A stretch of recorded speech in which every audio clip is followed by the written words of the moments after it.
Bueno, buenos días, bienvenidos y bienvenidas a esta, que es la tercera sesión del ciclo de foros organizados por el Grupo de Trabajo para la Transformación Social Ecológica en Venezuela, que es una iniciativa del Instituto Latinoamericano de Investigaciones Sociales, la oficina de la Fundación Friedrich Ebert en Venezuela. En esta ocasión vamos a hablar de institucionalidad ambiental y para ello hemos invitado a tres grandes expertos en el tema. Como hemos comentado en otras sesiones, este ciclo de foros es una iniciativa para dar a conocer un poco el trabajo y la reflexión que viene haciendo el grupo de TSE los últimos 2 años, y un preámbulo a la presentación del documento de trabajo que elaboramos desde el grupo y con el apoyo de la Fundación para abrir una discusión en Venezuela sobre el desarrollo, sobre la transición energética, sobre la transformación social ecológica. Esta sesión la va a moderar José Requena, que fue el autor del artículo dedicado a la institucionalidad ambiental, y sin más preámbulos yo le entrego la sesión a él. Adelante, José. Gracias, Anaís. Muchas gracias a la FES y bueno, a los invitados en calidad de ponentes, pero también, por supuesto, a los que están en la sala, que son invitados especiales a este evento de hoy. Muy complacidos de moderar este evento que intenta un poco, sí, darle un tratamiento específico al tema de la institucionalidad ambiental y la justicia ambiental para la TCE, que será sin duda en el material que publicaremos hacia octubre, una de las áreas que quisiéramos extender en el debate nacional, ¿no? Entonces, bueno, en función de eso, vamos a tener hoy a tres invitados que queremos que sea como un enfoque complementario, pero también dada la experiencia de ellos, creo que el abordaje va a ser en ese sentido muy diverso, y por eso invitamos a María Colmenares, a Hildebrando Aranguy y a Alejandro Álvarez para que compartamos sobre este tema. Vamos en primer lugar con la ponencia de María Victoria Colmenares, quien es licenciada en Estudios Internacionales de la Universidad Central de Venezuela, magíster en Planificación Integral del Ambiente del CENAP de la UCB. Ha participado en las conferencias de partes de la Convención de Marco de las Naciones Unidas sobre el Cambio Climático número 15, 16 y 18. Adicionalmente cuenta con experiencia como consultor en formulación de políticas y proyectos en materia de cambio climático en países como Venezuela, Chile y Guatemala, financiados por el Banco Mundial, el PNUD y el Banco Interamericano de Desarrollo, y actualmente cursa el doctorado de Políticas Públicas en la Universidad Mayor en Chile. Sin más, tenemos 15 minutos para los ponentes y posteriormente estaremos entonces con el bloque de preguntas, bien sea vía chat o quien desee tomar la palabra. Adelante, María. Muchísimas gracias, José, por la invitación y muy buenos días a todos y todas. Es un honor estar aquí con ustedes. Muchas gracias por la invitación que me hizo debo decirlo, mi gran amigo José Requena. Así que de verdad, gracias por la oportunidad.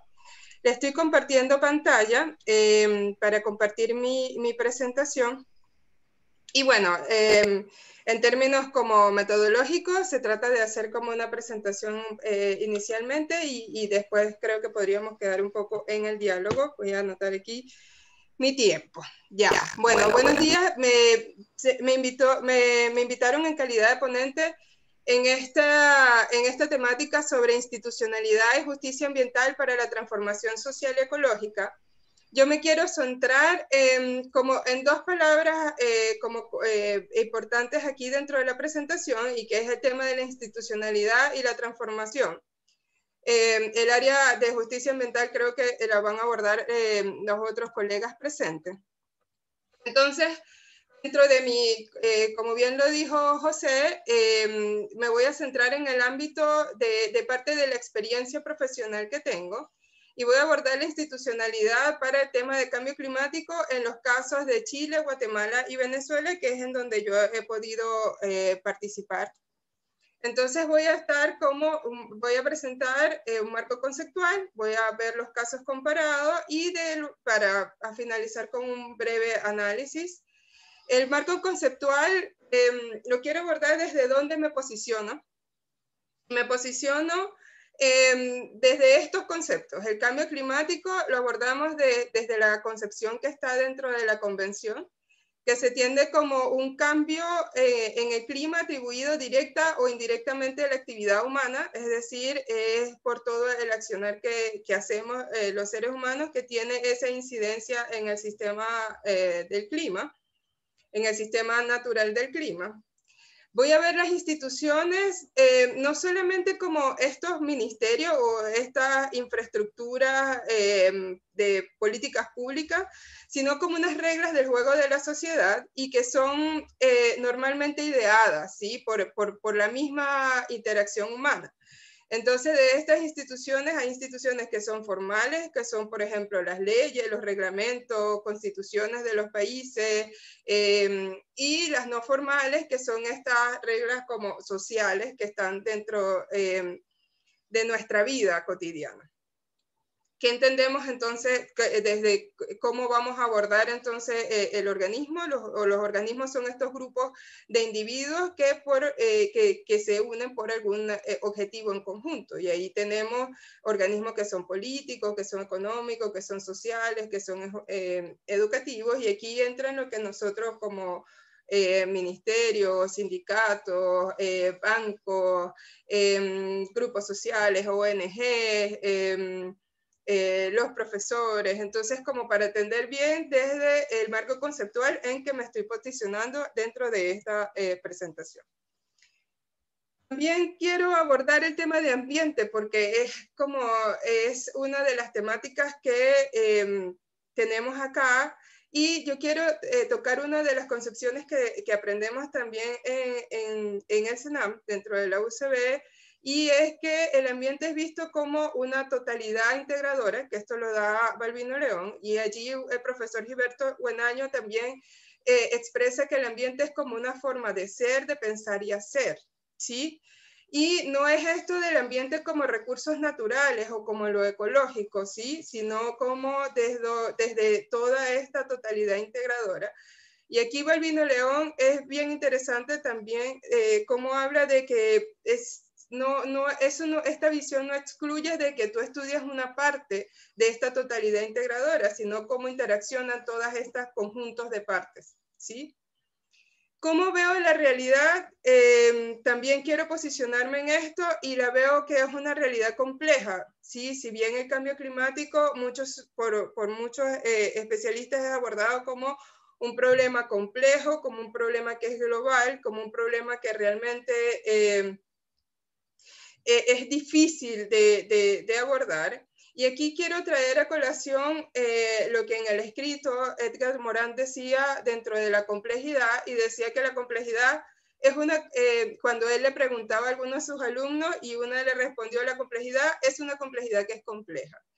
Y en esas palabras, Edgar Morán decía como, esta es como la mejor definición que he tenido porque realmente es muy difícil de ver o de definir algo que realmente incluye muchas aristas, y eso no excluye de tu forma como de ver el mundo. Entonces, dentro de esta concepción, dentro de este marco general en que me posiciono, esto significa de que el cambio climático no solamente incide solamente en el tema de recursos o un tema ecológico, sino que también va a afectar como la vida también en el planeta. No lo digo yo, lo dice el IPCC, que es el panel de expertos de cambio climático. Y acá, entonces, como dentro de este ámbito que es tan grande, quiero ver cómo los países, cómo estos tres países, dentro de sus organismos públicos, los van abordando este tema de cambio climático, ¿sí? Y quiero voy a ver como en grandes rasgos, y por lo menos en Chile tiene su experiencia, por ejemplo, o tiene un organismo público que es el Ministerio de Medio Ambiente, y que se crea en el año 2010. Es un organismo que es de reciente data también, y que también se basa dentro de la ley del año 94, la ley de medio ambiente. Allí se crean el sistema de evaluación de impacto ambiental, se regula un poco de esto de las actividades, pero desde el punto de vista de los recursos. Aquí los puntos focales ante la Convención de Cambio Climático tienen un punto focal que es político y un punto focal que es técnico, y es el Ministerio de Relaciones Exteriores junto con el Ministerio de Ambiente. Y Chile ha tenido toda una experiencia en materia de cooperación internacional, y dentro de la Convención Marco de las Naciones Unidas sobre el Cambio Climático se tienen varias fuentes de financiamiento de cooperación internacional. Y dentro de esto se forma el Fondo Verde del Clima, que es una de las fuentes de financiamiento de la Convención. Y para que tú puedas acceder a estos recursos del Fondo Verde para el Clima, los países tienen que designar una autoridad nacional, que para el caso chileno es el Ministerio de Finanzas.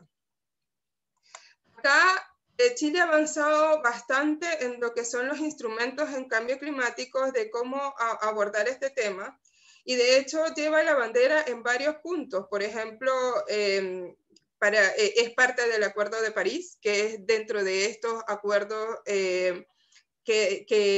que como reglamentan a la Convención de Cambio Climático, y que da términos grandes de cómo los países son sus compromisos para abordar el tema de cambio climático, y que cada uno tiene que contribuir a ello.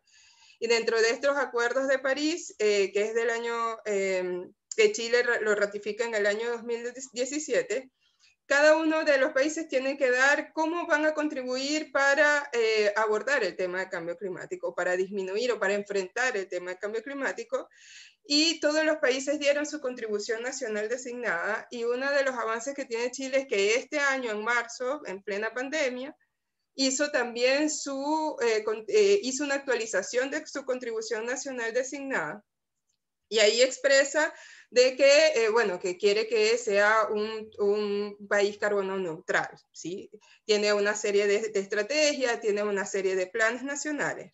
Y ahora se encuentra en discusión la ley de cambio climático. Como experiencia personal que yo puedo decir, como de los organismos y actores de las políticas públicas de Chile, es que Chile ve el tema, de hecho, cuando vemos en la terminología, incluso como desde la visión que está hablando, se habla del tema ambiental como un tema de medio ambiente, un tema de recursos naturales, un tema de que cómo voy a gestionar para también un bienestar económico. Cuando vamos a Guatemala, por ejemplo, todo lo lidera el Ministerio de Ambiente. Tienen una ley de cambio climático, ellos tienen puntos focales que ante la convención, que es netamente el Ministerio de Ambiente y Recursos Naturales. Y también Guatemala tiene una experiencia muy grande en todo lo que tiene que ver con materia de cooperación internacional. Está acostumbrado a tener fuentes de financiamiento, diversas fuentes de financiamiento internacional, y por ende también acceden al Fondo Verde del Clima, y ahí es el mismo Ministerio de Ambiente que lo canaliza. Si vemos ahí una pequeña diferencia, Chile es Ministerio de Finanzas, Guatemala es Ministerio de Ambiente. Guatemala también tiene varios instrumentos dentro de su accionar político, también es parte del Acuerdo de París, y dentro de la experiencia personal que le puedo decir en contraposición de Chile, es que, bueno, culturalmente Guatemala, el 40% de su país son pueblos indígenas, y eso también incide mucho dentro de la incidencia política que tienen los pueblos indígenas, también cómo esto se lleva hacia los territorios, los procesos participativos que se llevan allí, la presión de las ONG, el liderazgo político también que tienen las ONGs, no solamente a nivel nacional, sino también internacional, tiene bastante incidencia en este accionar en Guatemala. Con respecto a Venezuela, vemos que el Ministerio del Poder Popular para el Ecosocialismo es creado mediante decreto extraordinario en el año 2018. En Venezuela no me voy a parar mucho porque el resto de los colegas lo van a abordar con mayor profundidad, pero también, al igual que Chile, por ejemplo, Venezuela tiene como punto focal un punto focal político y un punto focal técnico ante la Convención de Cambio Climático, y hasta ahora, por ejemplo, en la página web del Fondo Verde para el Clima, Venezuela no presenta esta autoridad nacional designada. En el tema de cooperación, el abordaje que tiene Venezuela para la cooperación internacional es diferente, por ejemplo, el que tiene Chile y Guatemala. Sí, creo que puede ser también por un tema de cultura más que otra cosa. Bueno, y Venezuela también tiene sus instrumentos políticos que hace acciones nacionales también para enfrentar el cambio climático. Y bueno, y en Venezuela no solamente confluyen, como dentro de esta experiencia que les puedo comprar, no solamente confluyen temas como en materia de recursos naturales, como para hablarlo desde el punto de vista ecológico, sino que también confluye mucho toda la complejidad del país político, económico que Venezuela presenta. Sin embargo, Venezuela tiene como varios avances que yo creo que allí los compañeros podrían abordar más. No sé, el Ministerio del Ambiente fue uno de los primeros en Latinoamérica, y así sucesivamente. Yo tengo que ir un poquito más rápido porque ya se me está acabando el tiempo. Entonces, dentro de este análisis, el cambio climático lo veo como un problema que es global, que es complejo, que se requieren esfuerzos de diversos actores, no es solamente de un Ministerio de Ambiente, sino un Ministerio de Finanzas o un Ministerio toda la parte de Hacienda, toda la parte de educación, toda la parte social, de industrias, tienen que estar todos allí porque confluyen dentro de este gran problema diferentes tipos de actores, diferentes tipos de realidades. Y también algo que es interesante ver es que el cambio climático es visto como de dos maneras: uno, de reducir emisiones de gases de efecto invernadero, pero también cómo eso me impacta en la localidad. Entonces hay dos dimensiones como de políticas públicas de cómo se abordan estas temáticas, y actualmente, bueno, como se ha hablado mucho, que es de bottom-up o top-down, y realmente esta temática dentro de la infraestructura nacional o dentro del accionar nacional se ha visto como de top-down, es decir, tengo unos lineamientos que nosotros acordamos como países dentro del ámbito internacional, que es la Convención Marco de las Naciones Unidas sobre el Cambio Climático, traigo esos lineamientos, tengo que ajustarlos a mi realidad nacional y de ahí hago como proyectos que son locales. Hay una tendencia actualmente que dice que esta forma de hacer política podría, no sé si es actual, pero hay otra tendencia que dice que, bueno, que pueden hacerse política desde el bottom-up, es decir, hacerla desde las bases. Para el tema del cambio climático me refiero netamente. ¿Por qué? Porque este tipo, o sea, el cambio climático, uno, afecta de diferentes realidades a diferentes tipos de ecosistemas, a diferentes tipos de sociedades, a diferentes tipos de realidades. Entonces, hay culturas diferentes también de cómo manejar el territorio. Entonces aquí viene como una pregunta de cómo puedo abordar esta complejidad dentro de un problema global. Dentro de todo este análisis y dentro de las conversaciones se me preguntaban aquí, pero ya, desde toda tu presentación, ¿cuáles son las transformaciones en realidad que se han visto de todo lo que tú has dicho aquí? Y resulta ser que dentro de estas transformaciones yo voy a tomar una propuesta que tiene unos especialistas de la Universidad de Oslo. Y hablan tres esferas de transformación para abordar el cambio climático. El primero es el práctico, es lo que yo hago, netamente incide en la práctica sembrar un árbol, por dar un ejemplo. Sí, y que son también resultados de políticas, y ahí te llaman una infraestructura un poco más grande, es un accionar dentro de las políticas públicas del país, estas estrategias que están haciendo, las legislaciones como la infraestructura, los organismos, todo esto. Y también me habla del punto de vista de personal, y si ustedes pueden ver, es la esfera más grande dentro de toda esta transformación, porque realmente es la forma de ver el problema, es la forma de cómo mis principios, mis valores inciden en todo esto, ¿sí? Y este es el tema más complejo, el tema personal. Tema de cambio climático, cómo ha transformado aquí la realidad desde el punto de vista práctico. Se están llevando a cabo proyectos que podrían ser más ambiciosos, sí, podrían ser más ambiciosos, pero sí está incidiendo dentro del accionar local. Se están llevando a cabo políticas que se requieren más, sí se requieren más, pero igual ha habido transformaciones dentro de los organismos nacionales.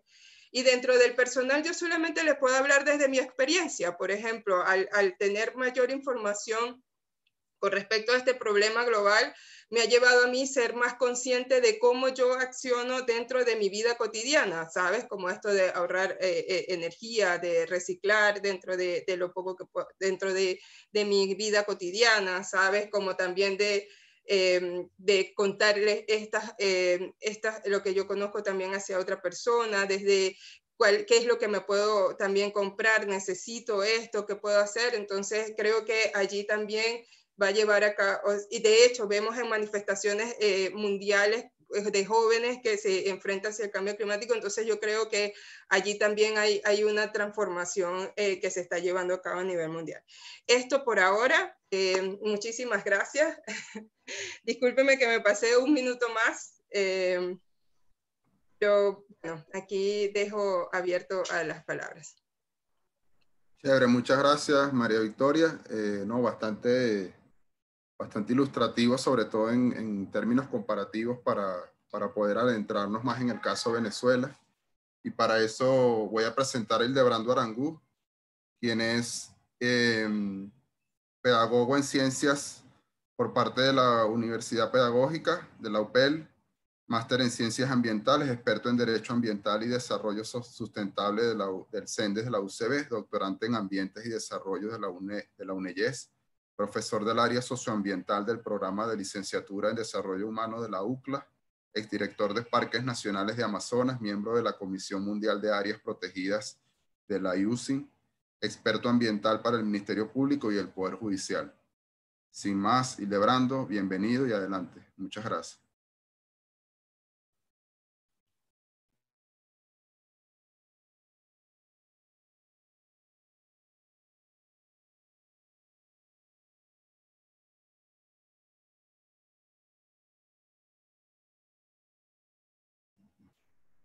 El micrófono, Hildebrando. Creo que no te escucho todavía. Ah, sí, tiene el micrófono muteado. Quizás déjame lo desmuteo.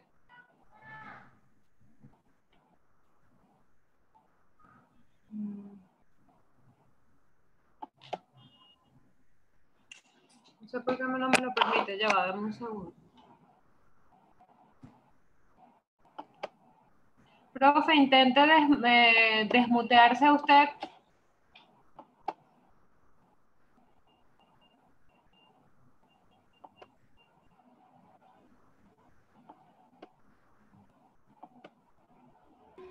Es raro, ¿no? Porque está igual como... Sí, ¿me escucha? Ahora sí. Ahora lo escuchamos. Adelante. Ok, perfecto. Bueno, muy buenos días. Le descuentas esos segundos ahí, José. Muy agradecido por la cordial invitación a participar en este importante evento. Agradezco igualmente a las personas que comparten en este momento, ¿verdad?, este espacio con nosotros para generar, pues, digamos, algunas ideas respecto a lo que sería la institucionalidad y la justicia ambiental para la transformación social y ecológica de Venezuela. Bien, voy a adentrarme, mi presentación un poco larga, pero bueno, voy a tratar de hacerlo lo más ilustrativa posible y dar respuesta a las interrogantes que nos fueron formuladas al principio, ¿no?, en este evento, que están muy enfocadas en lo que tiene que ver con las áreas bajo régimen de administración especial y como la debacle ambiental, pues de otra manera, que se ha considerado desde el punto de vista de la administración de justicia ambiental. Bien. Ok, las dos principales interrogantes que nos formulan para este evento es qué circunstancias han ocurrido en el ámbito de la gestión ambiental en Venezuela que han conllevado esta debacle y cuál es el marco normativo de referencia con el cual cuenta Venezuela para reinstitucionalizar la gestión del ambiente en función de las personas, los ecosistemas y el territorio. Voy a comenzar dando respuesta a la parte de las personas. De manera muy puntual, quiero referir el artículo 35, numeral 2 de la Ley Orgánica del Ambiente. Si ustedes ven en ese cuadro, tienen 15 aristas o 15 áreas temáticas sobre las cuales debe enfocarse la educación ambiental como principal herramienta de cambio social. Si ustedes hacen un ejercicio mental de qué programas de educación ambiental conocen ustedes vinculados a alguna de esas temáticas, se dan cuenta que el 90% de los programas de educación ambiental pareciera ser que están enfocados a la conservación de la diversidad biológica, ¿ok? Cuando tenemos todo un universo, tenemos todo un abanico de opciones donde deberíamos estar vinculando la educación ambiental con ética, con paz, con derechos humanos, con salud, con pobreza, con sustentabilidad, etcétera, economía, consumo responsable. Ahí está la respuesta al primer planteamiento respecto a lo que es la participación, la intervención de las personas en la reinstitucionalización de la parte ambiental. Vamos ahora a lo territorial de los ecosistemas. Pittier para 1920 nos deja, ¿verdad?, de manera gráfica un mapa que da cuenta de un país profusamente lleno de bosques, tanto al norte como al sur de Venezuela. Esa iniciativa o esa herencia que nos dejó, digamos, en términos gráficos, fue recogida en un documento, ¿verdad?, que data del año 59, denominado Propuesta Preliminar para la Creación de un Sistema de Parques de Áreas Afines, ¿no?, elaborado por Arturo H. y otros colaboradores. Y ahí se da cuenta ya de la cantidad de parques nacionales que era necesario decretar para la época. Voy a ilustrar con un solo ejemplo, Yacambú, de aquí del estado Lara. Yacambú fue declarado parque nacional hace 58 años. O sea, ¿a quién se le pudo haber ocurrido pensar que 58 años después Lara iba a requerir de agua para alimentos, de agua para consumo humano, etcétera, aparte de conservar importantes recursos naturales, biológicos, paisajísticos? De entrada, quiero señalar entonces que el sistema de parques nacionales como tal, como lo conocemos, el sistema de área bajo régimen de administración especial y las otras 24 figuras que acompañan, ¿verdad?, este sistema o este conglomerado, digamos, de unidades de manejo territorial, siempre ha sido visto desde una perspectiva integral, holística, sistémica. Para ilustrar un poco, quiero simplemente en términos termodinámicos mostrar cómo los sistemas de áreas naturales protegidas propenden a las condiciones edafoclimáticas, biogeoquímicas, etcétera, para que a su vez los sistemas agropecuarios mineros puedan generar todos los bienes y servicios que requieren los sistemas urbanos industriales diariamente.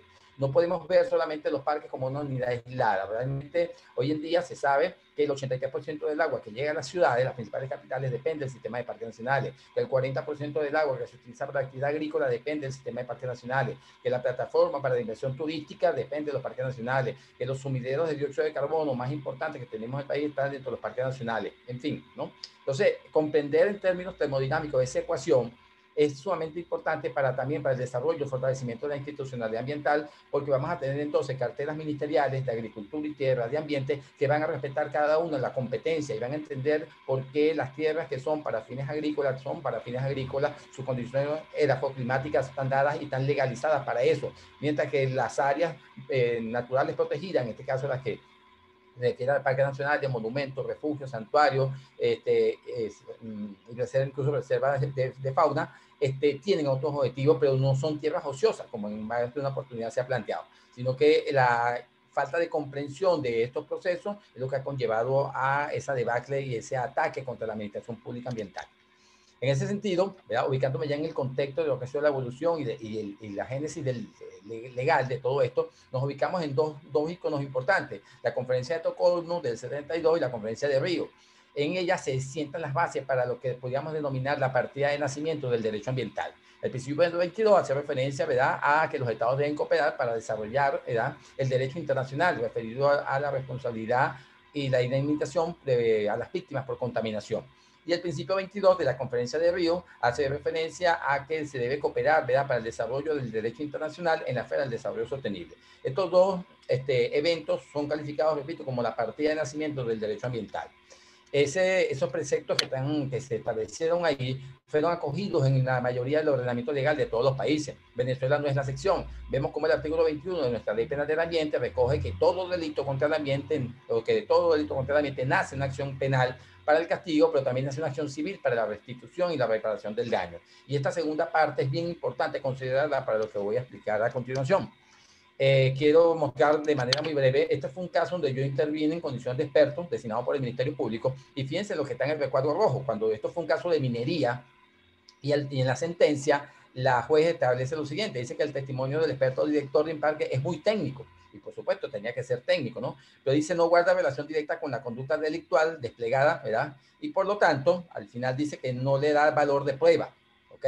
Porque no, de una otra manera no incide en la determinación de la culpabilidad de los acusados. Sin embargo, acto seguido en la misma sentencia, ¿verdad?, mediante una prueba documental que presenté, en este caso un informe técnico, dice que, bueno, no aporta nada al esclarecimiento de los hechos, pero queda comprobado, ¿verdad?, que existe un delito ambiental. Por lo tanto, a la prueba documental, dado no solamente, el hecho de que no solamente una prueba documental, sino que hice acto de presencia en la audiencia en el tribunal para someter, en este caso, mi opinión al escrutinio de las partes, y soy sometido para el interrogatorio propio que hace la fiscalía, que hace el juez, que hace la defensa pública o incluso la defensa privada. Este es uno de los escollos complicados para garantizar, repito, la adecuada gestión de la administración de justicia. Fíjense bien lo que dice Lonceretti. Lonceretti señala, dice que la historia jurídica de Occidente se ha construido sobre la base de la protección de la propiedad y las personas, lo que ha dejado una marca indeleble sobre numerosas investigaciones que han sido trasladadas, han trasladado aquel modelo de tutela a el ambiente. Esa adaptación es incorrecta porque estamos en presencia de un hecho análogo, completamente diferente, por lo tanto requiere de teoría apropiada. uno de los grandes vacíos que tenemos en el tema del derecho ambiental es ese. Hemos tratado de adaptar, o sea, todo lo que se desarrolló, todo el cartabón jurídico y toda la infraestructura probatoria, ¿verdad?, aplicada al derecho a la propiedad y a las personas, al ambiente. Y ahí hay una cantidad de fallas y cosas sobre las cuales necesitamos avanzar y desarrollar. Para muestra, fíjense, Venezuela a partir del año 99, después de la aprobación de la Constitución Bolivariana, remarca evidentemente en su texto un capítulo dedicado a los derechos ambientales. A los fines de cumplir con ese propósito, ¿verdad?, toda la institucionalidad del Estado tiene que adaptarse a eso. Una de ellas, quizá una de las más relevantes, fue el Ministerio Público. El Ministerio Público posteriormente crea una fiscalía con competencia en materia de delitos ambientales en cada estado. Ahí vemos cómo ya en el año 2010, 2011, le da cuenta de 24 fiscalías con competencia en materia ambiental.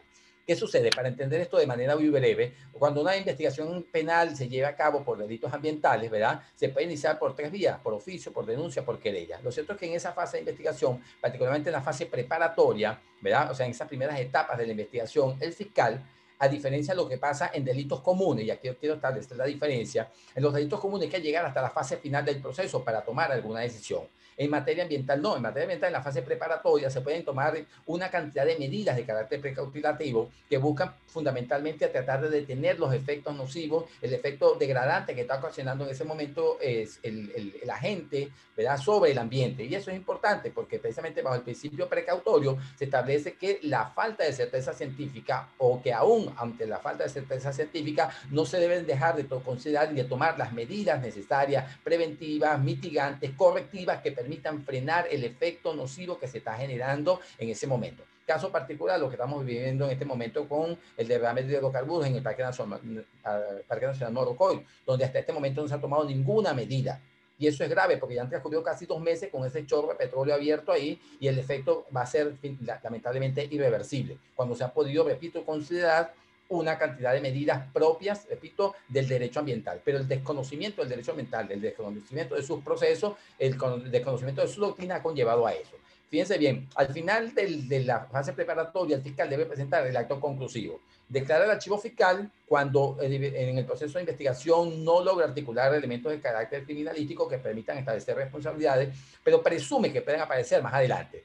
Se solicita el sobreseimiento cuando en el transcurso de la investigación no se logra concretar ningún elemento de naturaleza criminalística que pueda inculpar a una persona. Caso más representativo, los incendios forestales. Cada vez que hay un incendio forestal nunca hemos podido poner detenida a nadie, una persona preso, porque bueno, al día siguiente llueve, con la humedad de la noche se modifica toda la escena, etcétera, ¿no?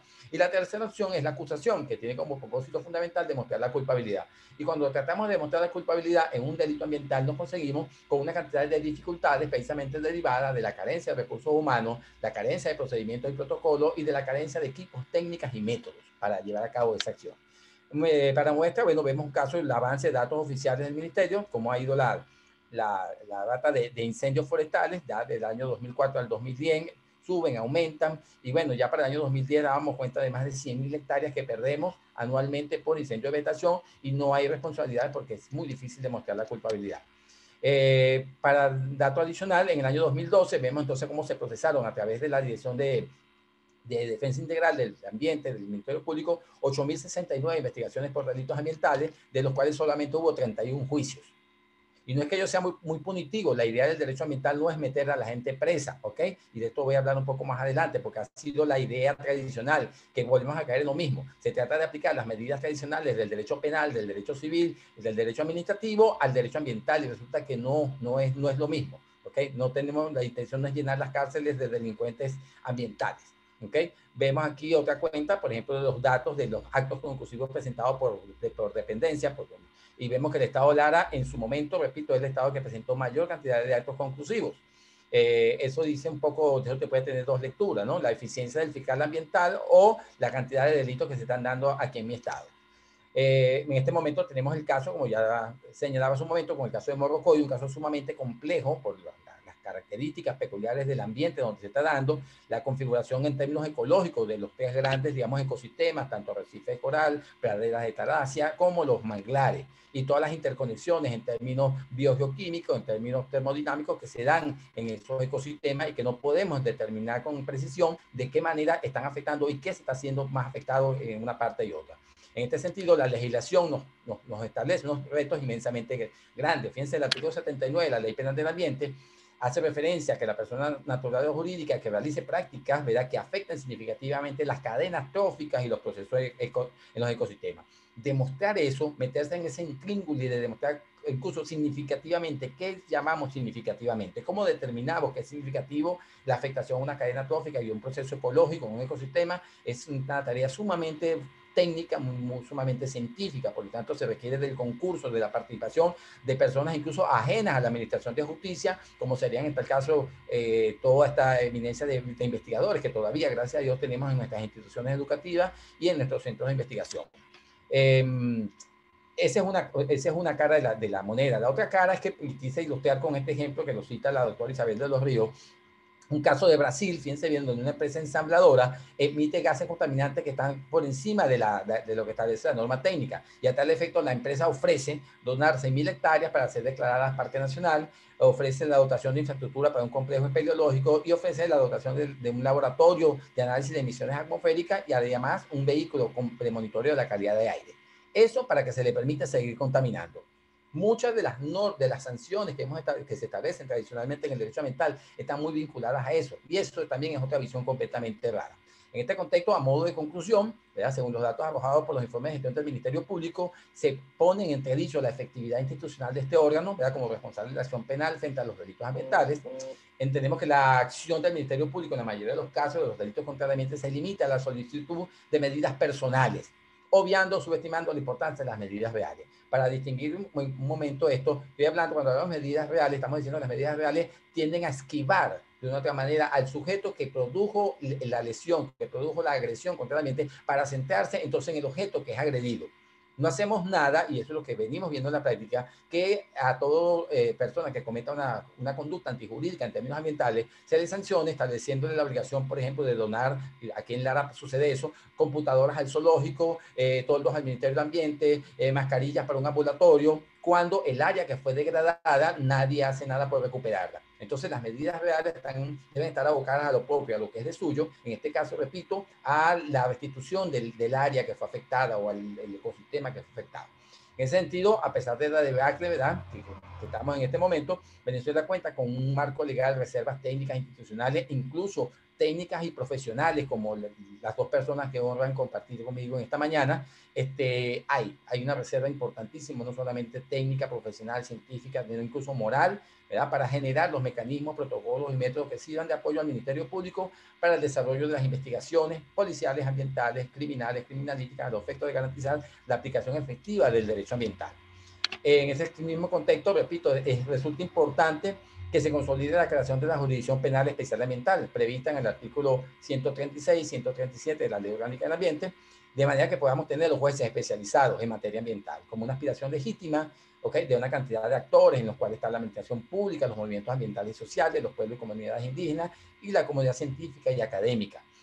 Parte de las debilidades que seguimos teniendo en esta materia es ese. Yo he participado en muchos casos donde se hace un buen trabajo a nivel de la fiscalía, pero finalmente la causa va a un tribunal ordinario, un tribunal que sabe de delitos comunes, y los jueces no conocen, no tienen criterio, desconocen de qué manera juzgar en cuanto a lo que implica un delito ambiental.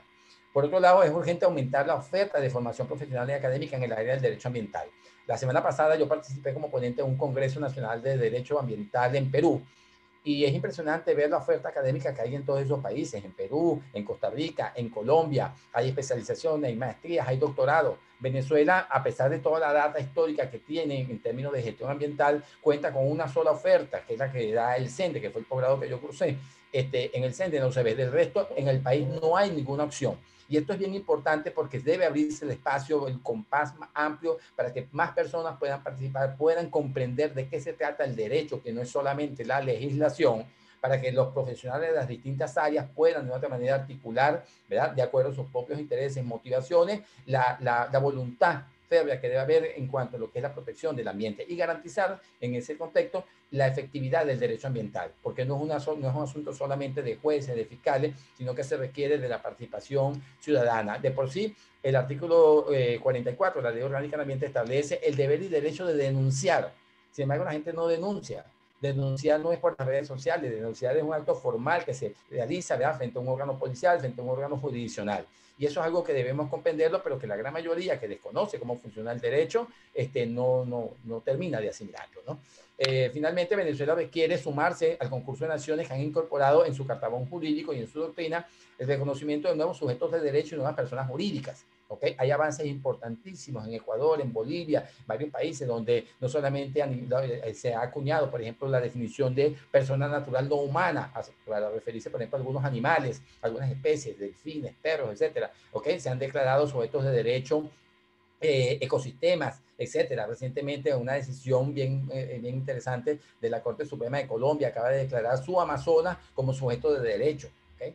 Y por otra parte, bueno, es menester comprender que el ambiente, ¿verdad?, como bien jurídico protegido de carácter colectivo, requiere a los fines de garantizar su protección y en otros casos el ejercicio de sus derechos, y coloco ese paréntesis ahí, porque en la Constitución de Bolivia la tierra adopta el carácter de sujeto colectivo de interés público. Fíjense bien, el carácter, y en ese sentido la tierra como sujeto colectivo de interés público busca garantizar a todos los habitantes, ¿verdad?, incluido evidentemente la especie humana, el disfrute, el goce de ese mismo derecho como tal.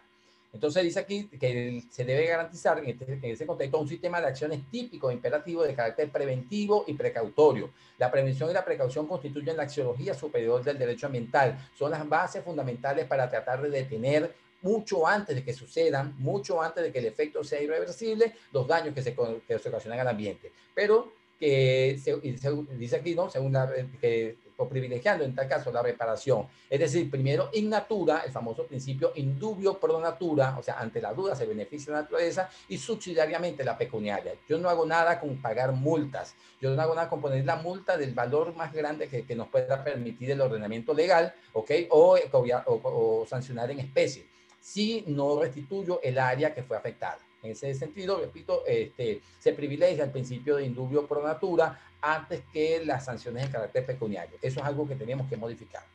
Bueno, ya para ir cerrando, simplemente de manera muy ilustrativa, quiero mostrar esta gráfica donde, bueno, los recursos naturales, repito, que no tienen voz como tal, o como se dice por ahí en otros términos, el derecho ambiental es visible como tal, pero no tiene derecho a voz, o sea, la gente no lo escucha.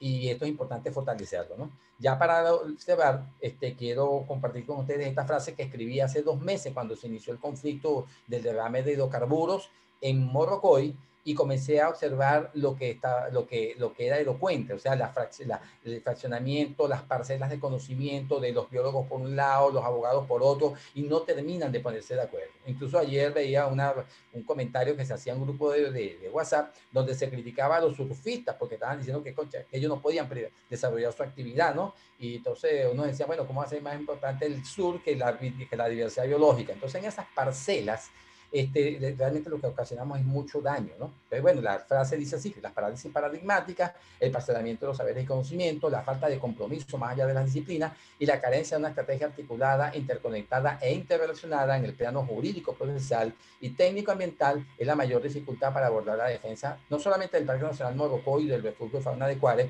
sino realmente abordar en términos generales la protección del ambiente como un bien común, como un bien colectivo. Bueno, finalmente, como a modo de reflexión, y para asumir pues, el compromiso del desarrollo sostenible, hemos acuñado la idea de que debemos garantizar para las generaciones futuras una calidad de ambiente en los mismos términos o igual que lo que nosotros hemos recibido. Y los que ya estamos un poco tanto avanzados en edad, vemos que nuestro tiempo se agota y estamos dejando como herencia a los más inocentes un complejo se llama cartabón de problemas ambientales de los cuales ellos no son responsables. Bueno, muchísimas gracias. Espero haber podido cubrir algunas de las expectativas. Muchas gracias, Hildebrando.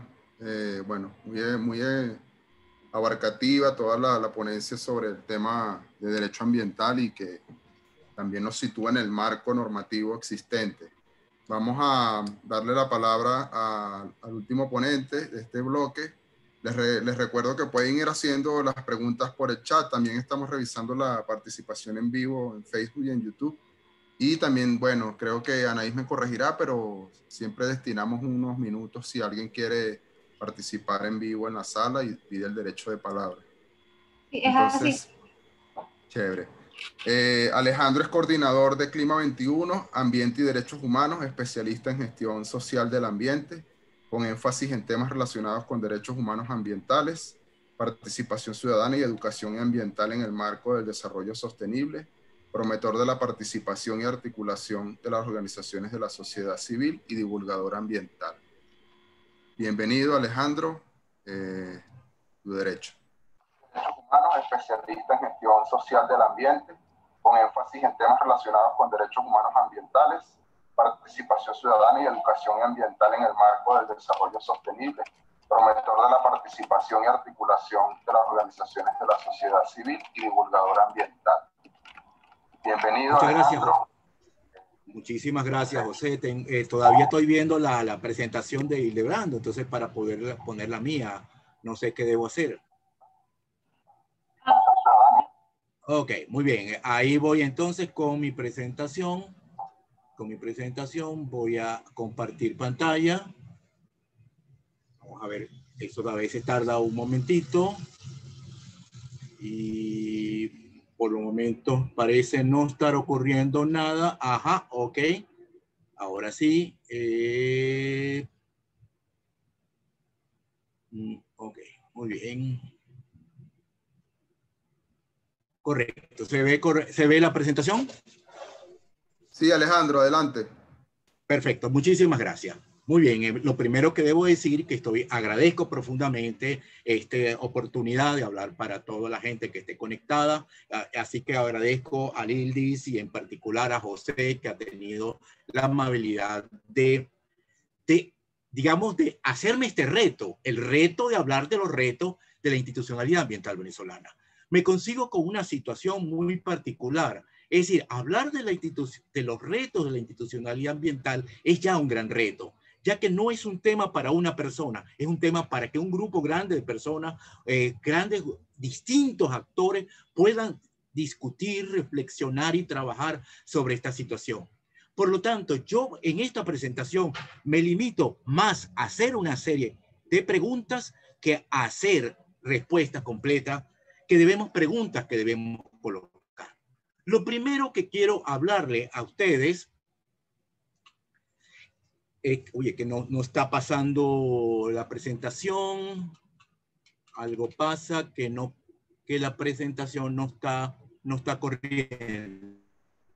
Si quieres, sal del modo de pantalla completa, Alejandro, quizás así te permite. No, ya pasó. Ahí está, lo pasé que va lento, ve la segunda. pero... Ok, muy bien. Ok, muy bien. Voy un momentito. Lo primero que debo decir es que, y es un problema que hemos caído muchas personas, es confundir institucionalidad con institución. Frecuentemente, sobre todo en medios de comunicación, entre sociedad civil, cuando hablamos de que hay que restablecer la institucionalidad, lo que estamos hablando de restablecer un ministerio. Entonces, ese error tenemos que solucionarlo. No es la primera ponente, ya lo aclaró, y aquí tengo otra posibilidad de pensar, entenderlo, como lo indicó Burós en el año 2018 en una ponencia que hizo en el marco de un evento dentro de la Academia de Ingeniería Hábitat, en el cual, y aquí es un resumen de lo que él dijo, la institución ambiental constituye el conjunto de principios éticos, leyes, organizaciones, acciones, cultura, conocimiento, etcétera, que la humanidad ha desarrollado y puesto en práctica para tratar de evitar, corregir o mitigar los problemas ambientales. En fin, la institucionalidad ambiental es la respuesta política a las crisis ambientales. En este sentido, cuando yo voy a hablar de aquí en adelante de la institucionalidad política, de la institucionalidad ambiental, perdón, voy a hablar en términos políticos. En términos políticos, por supuesto, no en términos partidistas, sino en términos de las políticas de un país y lo que ha sucedido en este país. Ese elemento que está colocado es un edificio que está formado por una serie, digamos, de elementos que los colocamos por los pisos, en el cual hay una cultura ambiental, unos principios éticos, unos procesos sociales, una normativa legal, como habló Hildebrando, unas políticas, unas instituciones y finalmente unos programas.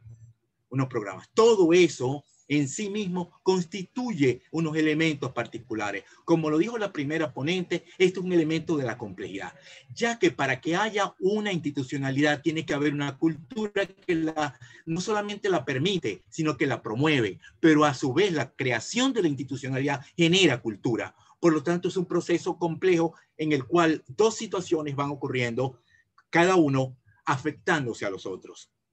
Eso aparece, puede ser modelado como un edificio en sí mismo. Ese edificio en el cual tiene que estar en el contexto de un Estado de Derecho. Ese Estado de Derecho es el que genera todo el marco general donde la institucionalidad ambiental tiene sentido. Ese Estado de Derecho es mucho más que leyes, por supuesto, y ese Estado de Derecho es el que teníamos en Venezuela hasta el año 99. ¿Qué pasó en Venezuela? Tenemos dos etapas. Primero podemos hablar desde el año 74 hasta el año 1999. Tenemos la enorme, digamos, gusto y compromiso de que nos está oyendo el doctor Gabaldón, el cual fue un protagonista inicial de todo este proceso. A partir del año 74, y quizás debo decir que los protagonistas de todo ese proceso nos deben un poco que nos echen el cuento y los pongan por escrito para tener la base de cómo sucedió ese tema. Yo he oído un par de conferencias del doctor Gabaldón ese proceso, pero se construyó una institucionalidad ambiental muy importante. Y esa muy importante es necesario resaltarlo. Es una de las institucionalidades ambientales más importantes en todo el continente americano, pero fue inacabado. ¿Por qué? Porque no es un proceso instantáneo. Había que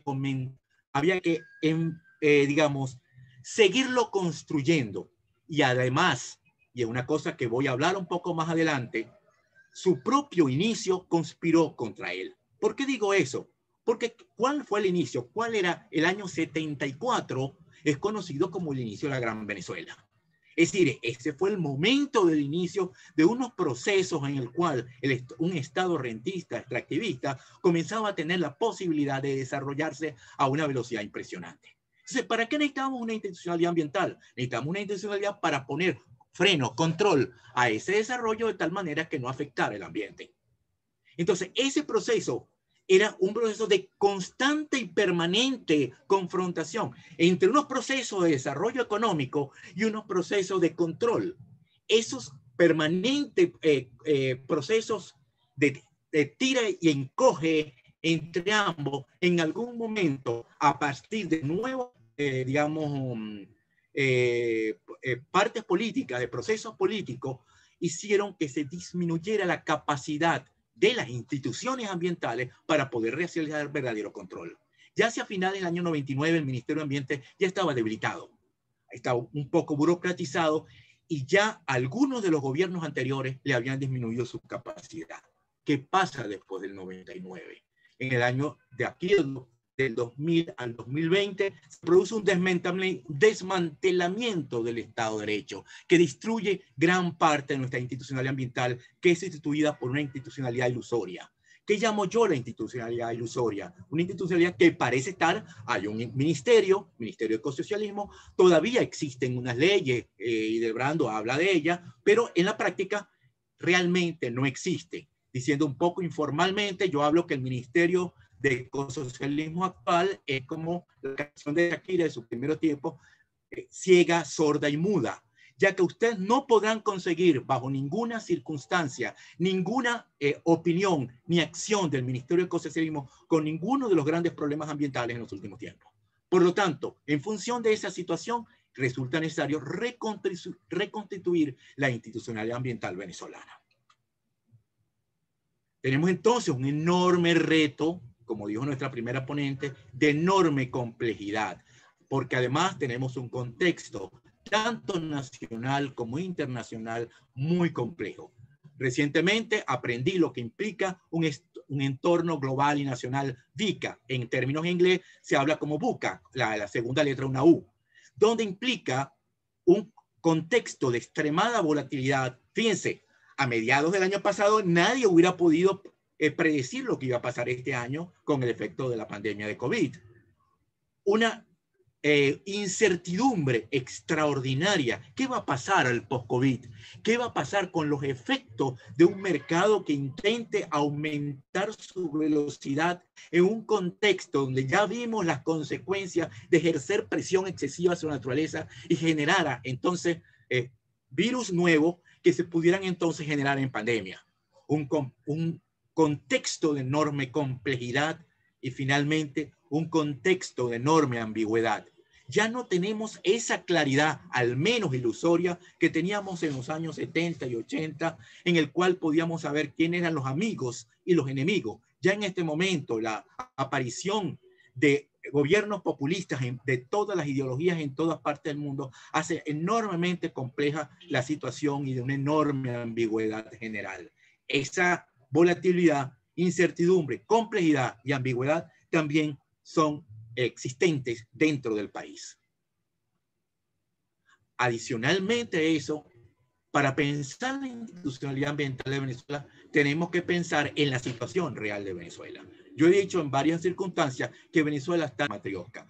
¿Qué es una crisis matriosca? Algunos recordarán que una matriosca es una muñeca tradicional rusa en el cual dentro de una muñeca hay otra muñeca y dentro hay otra muñeca. Entonces, si abrimos nuestra muñeca venezolana, vamos a encontrarnos los siguientes aspectos. Tenemos frente a nosotros la pandemia de COVID-19, pero además una emergencia humanitaria compleja y sobre ello una crisis ambiental global, que además de crisis ambiental es una crisis ahora con el COVID, una crisis económica y política enorme. Todos ellos están uno encima del otro y actuando en sinergia los unos con los otros. Pero me quiero centrar en lo que implica la emergencia humanitaria compleja. Solamente en 4 datos nada más de la emergencia humanitaria compleja en Venezuela. Tenemos 4,5 millones de migrantes forzados en Venezuela. 7 millones de personas en Venezuela necesitan asistencia humanitaria urgente. 20 millones de personas en Venezuela están en pobreza extrema. 17 millones de personas no tienen acceso al agua de manera regular. ¿Cómo podemos pensar en una institucionalidad ambiental en esa circunstancia? Es decir, tenemos que tener una institucionalidad ambiental que dé respuestas a esa circunstancia. No es una institucionalidad ambiental para un país normal, llámese lo que se llame normal.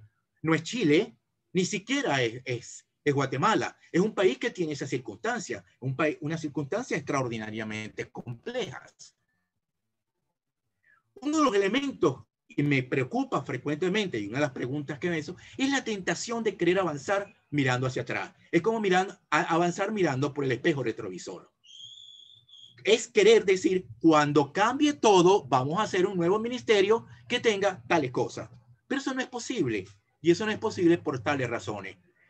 Porque, ya ahí lo vimos con el tema de la emergencia humanitaria compleja, va a ser sobre un país que ya no existe, con un modelo de gestión que ya no funciona. Es decir, un país que ya no existe. Teníamos una democracia, aunque imperfecta, ya no la tenemos. Había una economía extractivista petrolera que daba posibilidades de acceder a ciertos bienes. Ahora ya no lo tenemos. Había una población joven con buen nivel de formación. Aún queda parte de esa población joven con buen nivel de formación. Pero el ataque sistemático de los últimos años hacia las universidades nacionales y la destrucción de todo el sistema universitario venezolano hace que cada vez la educación venezolana tenga niveles de calidad cada vez más precarios. Finalmente teníamos potencialidades importantes en el país. Aún las tenemos en cierto punto, pero dando un solo ejemplo al respecto. Venezuela no puede pensarse hacia el futuro sin pensar ahora de manera seria en el desarrollo sostenible de Guayana. No con el desarrollo económico que se pensó en los años 60, sino el desarrollo sostenible de toda Guayana y no sobre un fragmento de Guayana. Y en este momento la estamos poniendo en peligro de una destrucción de una manera extraordinariamente agresiva.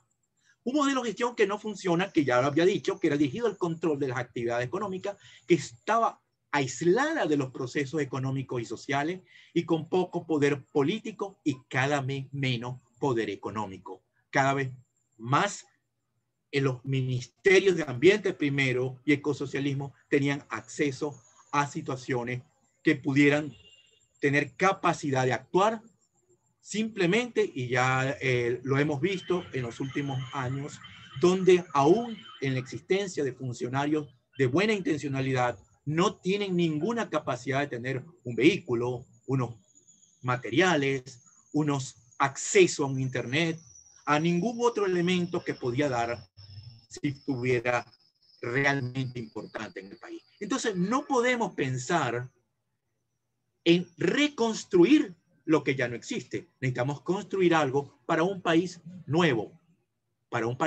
en condiciones muy precarias. Por lo tanto, un elemento que tenemos que comenzar a hacer es construir para un nuevo modelo de país. Aquí, si ustedes ven una serie de martillos y mazos y cosas todas parecidas a martillos. Yo les puedo pedir a ustedes, escojan cuál de ellos es el más importante. Quizás el más importante sea un gran mazo para tumbar paredes, sea un martillo de geólogo, sea un martillo de la edad de piedra, sea un chipote chillón, un martillo de carpintero o un martillo de uso de salud.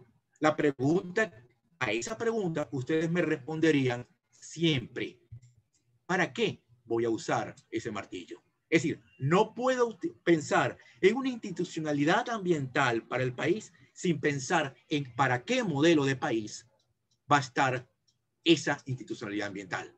Necesitamos generar ese modelo de país.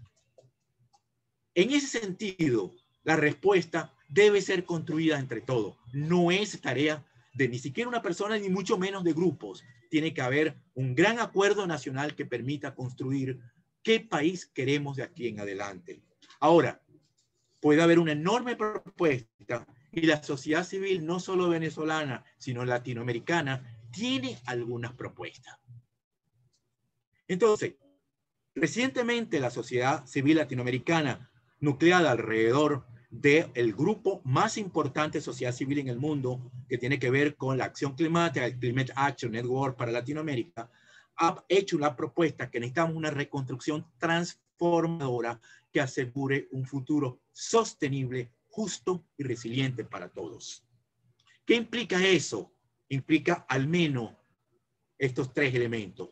Un modelo económico basado en el desarrollo sostenible, un desarrollo social incluyente, equitativo y resiliente, y una acción urgente frente a la crisis climática, el deterioro de la biodiversidad y el crecimiento de la contaminación. Si tenemos un país que tiene esos elementos ya claro como parte de su plan de país, vamos a tener una institucionalidad que responde a esas situaciones, a esos enfoques, a esas orientaciones. Pero más allá de estas ideas, no hay respuestas finales. Pero quizás una institución ambiental en Venezuela debe tener al menos 5 miradas. El primero, la sostenibilidad como eje central del desarrollo nacional. Eso implica dejar atrás totalmente cualquier idea del extractivismo, sea petrolero o minero. Además, el extractivismo minero que está trayendo cada vez más destrucción, y no solamente en su variedad depredadora como la tenemos ahora, sino en cualquiera de sus elementos, y eso es posible, quizás tengamos que discutirlo en otro momento. La ciencia como orientadora de la acción ambiental, y eso implica reconstituir la ciencia nacional que ha sido destruida de manera sin ninguna misericordia en los últimos tiempos. Hay una entrevista reciente realizada a la presidenta de ASOAC, en el cual indica cómo se ha separado totalmente la acción de gobierno de la acción de la ciencia. Un tercer elemento es una gestión orientada hacia la sociedad. Es decir, es una gestión con la sociedad y para la sociedad, considerando cuáles son las necesidades. Vimos que era un país que tenía una necesidad muy intensa, pero además la diversidad territorial y la diversidad sociocultural. No es lo mismo una institucionalidad ambiental para el centro urbano del país que para la zona llanera o la zona del sur amazónico. Y las maneras de ser de cada una parte y los potenciales de cada uno de los sitios. Hay potenciales que nos permiten observar a un futuro todavía con un cierto nivel de optimismo. El cuarto elemento, o la cuarta mirada, perdón, debe ser una gestión ambiental enmarcada en la defensa de los derechos humanos. Sin enfoque hacia los derechos humanos, siempre vamos a tener una, como si estuviéramos haciendo el favor, como un gobierno haciendo el favor, dando un servicio, y no como el derecho que tenemos todos los ciudadanos de tener un ambiente sano, seguro y ecológicamente equilibrado, como dice la Constitución del 99. Y finalmente, un enfoque inteligente de las relaciones internacionales. Ya la primera ponente habló cómo tenemos la posibilidad de tener acceso a financiamiento internacional, y Venezuela, por razones que fueron ya discutidas en otros foros, razones estúpidamente ideológicas, porque no ideológicas, sino estúpidamente ideológicas, porque tanto Cuba como Bolivia, como otros países similares, han tenido acceso a esos fondos y Venezuela nunca la ha tenido, porque ha tenido un enfoque no solamente no inteligente, sino en muchos casos donde se ha saboteado a sí mismo. Ese enfoque inteligente de las relaciones internacionales implica incluso la reconstrucción de su compromiso nacional en el tema cambio climático, ya que el único documento que presentó ante el momento que se creó el Acuerdo de París es impresentable en cualquier parte. Es uno de los documentos más, voy a decirlo en términos venezolanos, más piratas que yo he visto en mi vida. Y debemos reconstruirlos en términos técnicos, en términos sociales y en términos de derechos humanos. Más preguntas, tengo más que respuestas, tengo dudas y certezas, pero debemos estar claros en unas pocas cosas. Lo primero, sin gestión ambiental no hay futuro para Venezuela. En el segundo, la primera parte de esta idea se la oía a un activista colombiano muy joven, 18 años de edad, con respecto a su país, Colombia, pero es válido para Venezuela. Debemos negarnos a seguir construyendo nuestra historia con la sangre y lágrimas de nuestro pueblo y la muerte de nuestra naturaleza. Y quien no crea que le parece demasiado intenso es que no conoce la realidad en este momento de las zonas mineras del estado Bolívar y Amazonas, donde la sangre y las lágrimas es lo único que sale para extraer un poco de oro que solamente está enriqueciendo a unos pocos. Y finalmente, esto debemos seguirlo construyendo entre todos. Muchísimas gracias a todos ustedes. Muchas gracias a ti, Alejandro, por la exposición y bueno, a los tres ponentes por esta primera introducción, porque obviamente ahorita la idea va a ser que intercambiemos, que conversemos respecto a lo expuesto, pero también dada los invitados especiales que tenemos en la sala, dar el derecho de palabra para intercambiar opiniones e ideas respecto a este tema. Y tenemos a Antonio Dilicio anotado de primer lugar, así que Antonio, cuando quieras. 3 minutos. Bueno, muchas gracias a los ponentes, excelentes las exposiciones. Efectivamente, como dice Alejandro, no hay que mirar el pasado, pero sin embargo hay algunas cosas que hay que aprender del pasado y en ese sentido agradezco la referencia que hicieron tanto Hildebrando como María a dos instituciones en la Universidad Central, como el CENAM y el CENDE, y que precisamente siempre me llamó la atención, viniendo de ambas dos, para decirlo de alguna manera, que marcaron un hito en la Universidad Central por su carácter de centros suprafacultades que dieron respuesta, una primero en los años 60, pero otra después en los años 70, de que el ambiente no puede ser establecido, no puede ser entendido a través de las divisiones, ¿verdad?, del conocimiento tradicional. Y yo quisiera una reflexión en ese sentido por parte de los ponentes, y además asociarla con la deriva institucional que ha significado, a pesar de que no tuvimos seguramente el mejor ministerio del ambiente del mundo, pero fue el más importante por muchos años en América Latina y fue pionero. ¿Qué significa la deriva institucional de tener ahora dos ministerios de ecosocialismo? Y finalmente, Alejandro, tú que has insistido siempre como punto fundamental para cualquier nueva reinstitucionalización del país, centrarnos en la participación, en los derechos, ¿qué significaría, verdad, el acuerdo de Escazú para esa nueva institucionalidad que pretendemos una vez salido de esta destrucción nacional en la que estamos sumidos. ¿Puedo comenzar, José? Sí, adelante. Muchísimas gracias, Antonio. Muy importante tu pregunta. Primero, lo que llamas tú una deriva institucional, yo lo llamo una destrucción de la institución, porque no solamente destruye la propia institución, el Ministerio del Ambiente, y lo transforma en un ministerio en el cual genere una base doctrinaria política, cuya base doctrinaria política es abandonada totalmente. Un chiste entre los ambientalistas dice que hay un espíritu que recorre las minas, el espíritu del ecosocialismo, ¿no? Pero adicionalmente eso no solamente destruye la institución, destruye la propia cultura ambiental venezolana en su pleno, total corazón. Fíjense, para Venezuela por muchos años hubo gobiernos distintos, del 74 al 99, hubo distintos enfoques de gobierno que le dieron mayor o menor importancia al tema ambiental. Algunos incluso trataron de minimizar el tema ambiental hasta cierto punto, pero algunos elementos se consideraron extraordinariamente importantes. Uno de ellos, y ahí quiero apoyarme en lo dicho ya por mi amigo Hildebrando Arango, el tema de los parques nacionales. Los términos parques nacionales y algunos parques nacionales eran considerados joyas de la corona. En este momento, la destrucción de Canaima, la venta de terrenos dentro del Parque Nacional El Ávila, la destrucción del Parque Nacional Morrocoy, la destrucción del Parque Nacional Yacapana, es terrible. Es una situación que nunca había sido vista a esa magnitud en Venezuela, nunca antes.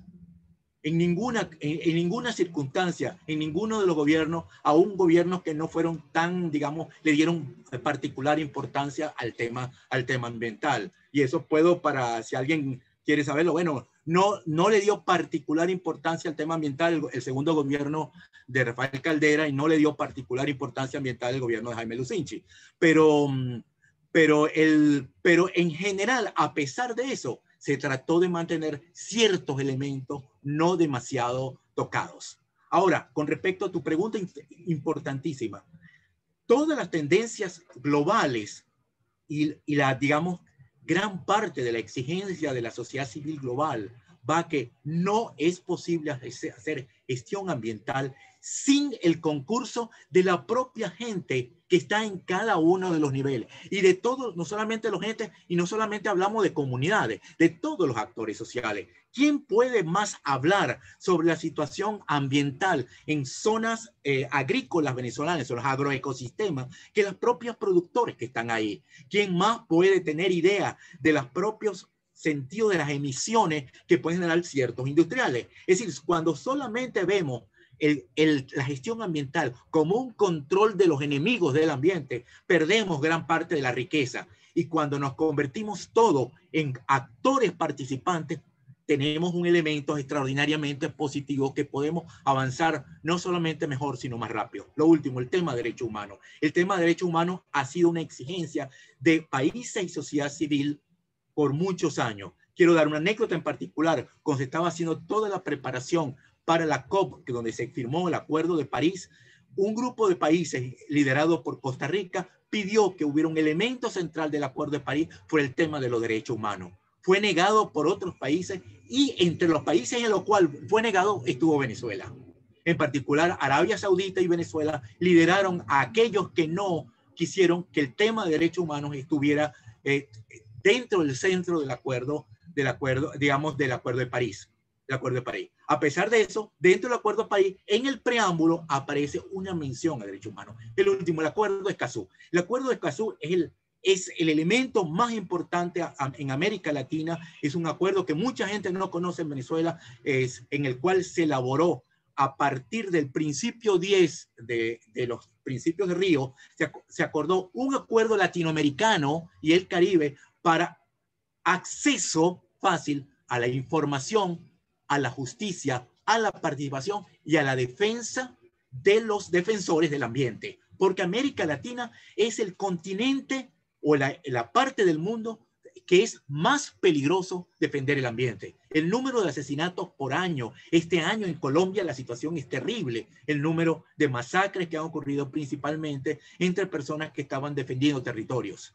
Y ese acuerdo se firmó hace 2 años y en este momento tiene una fecha máxima para ratificar un número mínimo de países y en este momento falta 1. No sabemos cuál va a ser 1 y si vamos a lograr ese 1. Venezuela nunca, en ninguna de las fases de la discusión Escazú, quiso participar. Yo le pregunté en una ocasión a una funcionario del Ministerio de Ambiente, directora de Relaciones Internacionales, que por qué razón, y la respuesta no la comprendí de ninguna manera. Es decir, era porque yo le pregunté por qué, cuál era el problema, ya que todos los elementos del Escazú están en la Constitución.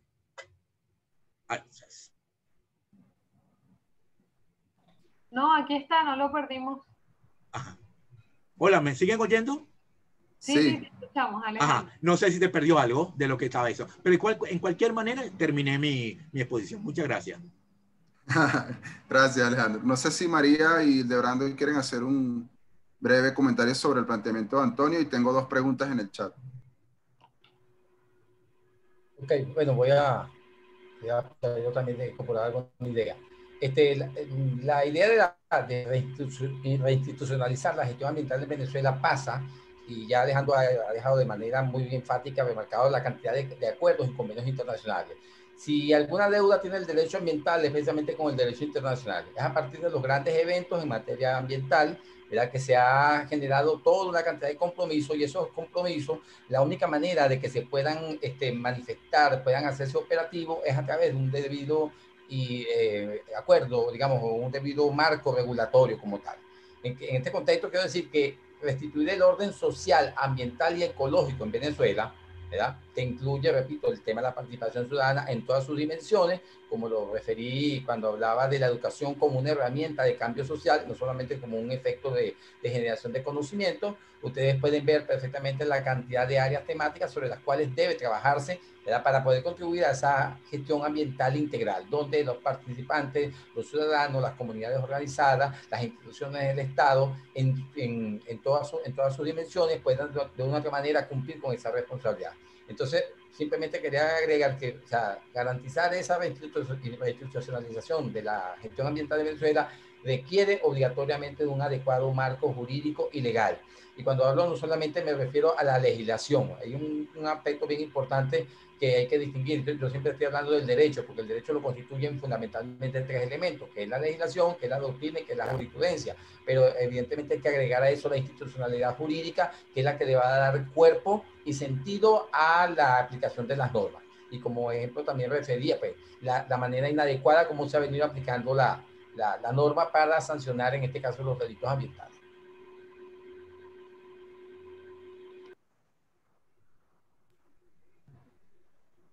María, ¿ibas a comentar algo? Muchas gracias por la oportunidad y gracias, Antonio, por la pregunta.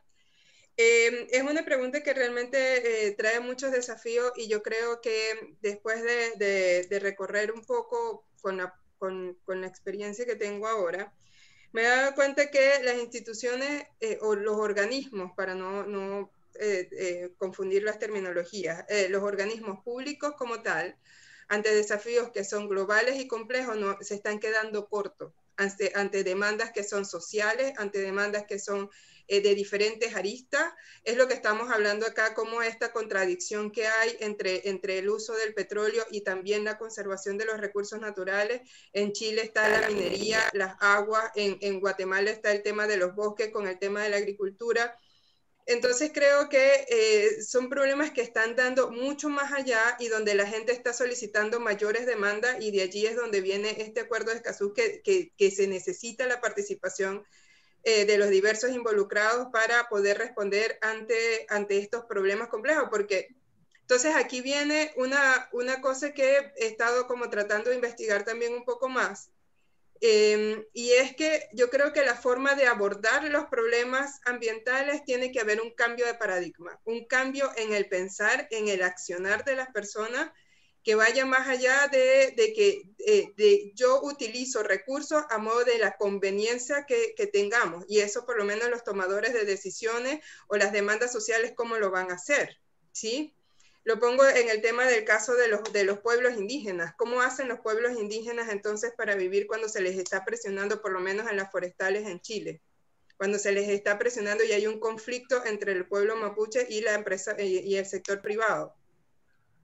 Entonces, obviamente que acá lo que abordo es la importancia de un cambio paradigmático dentro de nosotros mismos que estamos liderando este debate y también nuestro accionar y ser como ejemplos, como voy a utilizar una palabra que es como más religiosa, ejemplos evangelizadores a todo aquello que podemos hablar sobre lo problemático que se viene y cómo nosotros tenemos que accionar. Yo creo que la elaboración de políticas no debería ser desde, o sea, sí los convenios, yo María Victoria Colmenares, licenciada en Estudios Internacionales, acuerdo y apruebo también convenios internacionales, pero yo también apruebo de que la forma de hacer políticas públicas tiene que ser basado en accionar local, de acuerdo a culturas, de acuerdo a realidades completamente concretas, que va a responder mucho más y hecho también por las mismas personas que están también allí, de modo de que el compromiso que hay de hacer esa gestión en el territorio también quede de parte de ellos. Y ahí pero es una mirada completamente diferente de hacer política. Y aquí es donde está la importancia de lo que decía, también preguntaba Antonio, ¿cuál es la importancia del CENDES o cuál es la importancia del CENAM? Tiene mucha importancia. La generación del conocimiento de ahora y en esta construcción de un nuevo paradigma es lo que tiene que tener como basamento para realmente tener cambios estructurales e incidir un poco en estas personas que van a ir ocupando cargos después en estos organismos públicos, privados, como consultores y toda la cosa. Yo creo que por allí el ejemplo comienza incluso conmigo, pues. ¿Cuánto utilizo yo de agua? ¿Cuánto utilizo yo? Bueno, discúlpenme, estoy en Chile, pero aquí el tema del uso de los recursos también es completamente diferente. Entonces allí, ¿cómo lo utilizo? ¿Cómo abordo? ¿Cómo hago la gestión de desechos? Yo como persona individual y cómo estoy impactando también en mi entorno, ¿sí? Entonces, bueno, hacia allá va como mi comentario general. Gracias. Anaís, ¿querías comentar algo? No. No. Ok, voy a leer entonces un comentario de Eduardo Burós que dice: muy buena ponencia del doctor Álvarez, creo que sería importante hablar del crecimiento poblacional. Brasil aumenta su superficie ganadera para satisfacer la demanda de China.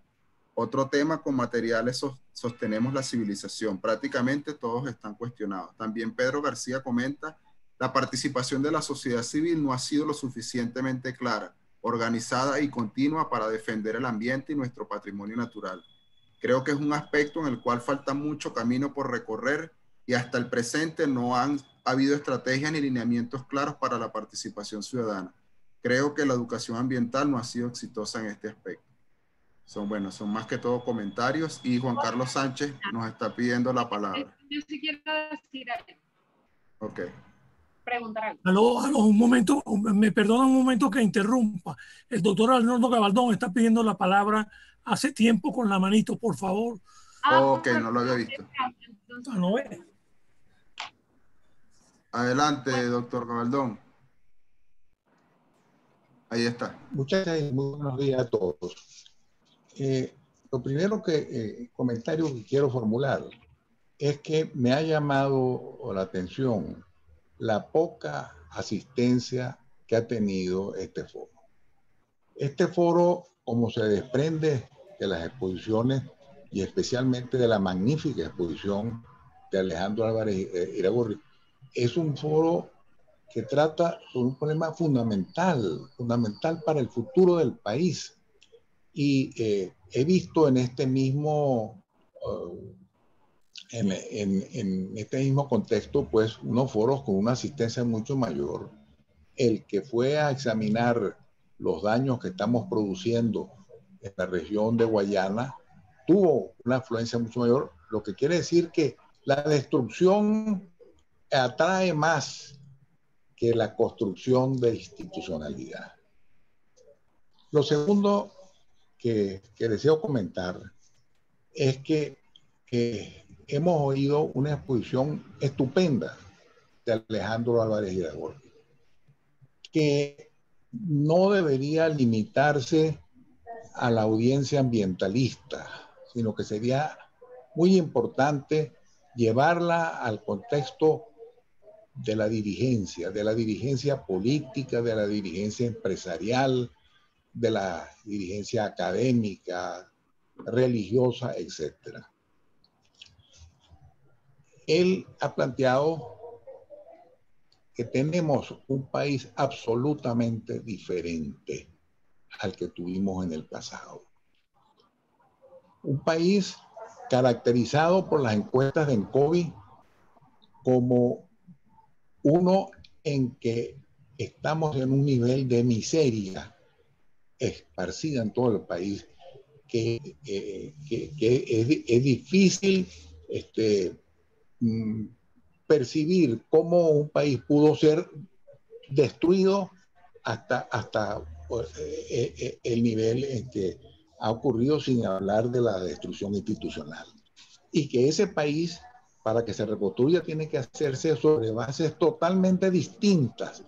Y aquí se ha dicho que es necesario construir un paradigma nuevo, el paradigma del país postpetrolero, el paradigma de un país en que la participación, en que las conductas de los venezolanos tienen que ser distintas, en que las instituciones tienen que ser puestas patas arriba, porque si no, no vamos a acertar.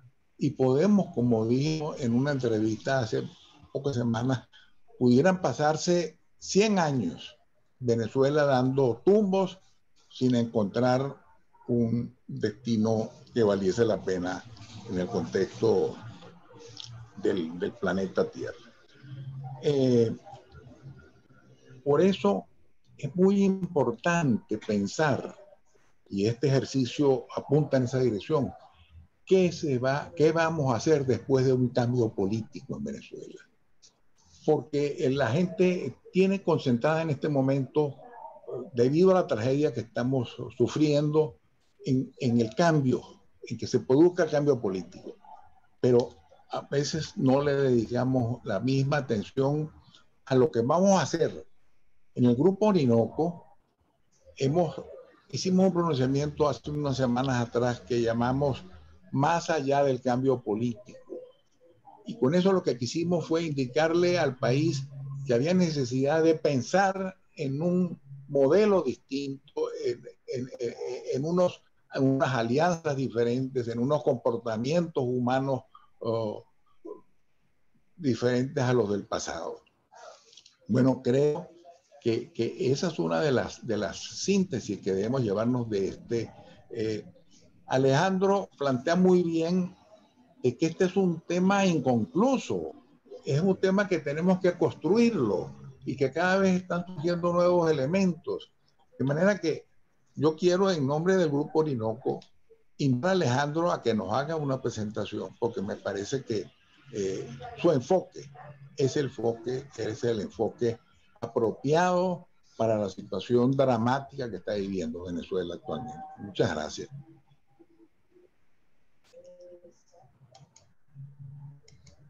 Gracias, doctor Gabaldón. Nos había pedido la palabra también Aníbal Rosales y Juan Carlos Sánchez. No, de verdad perdí quién de los dos estaba primero, pero bueno, cualquiera de los dos que quiera tomar la palabra, adelante. Gracias a ustedes. ¿Me escuchan?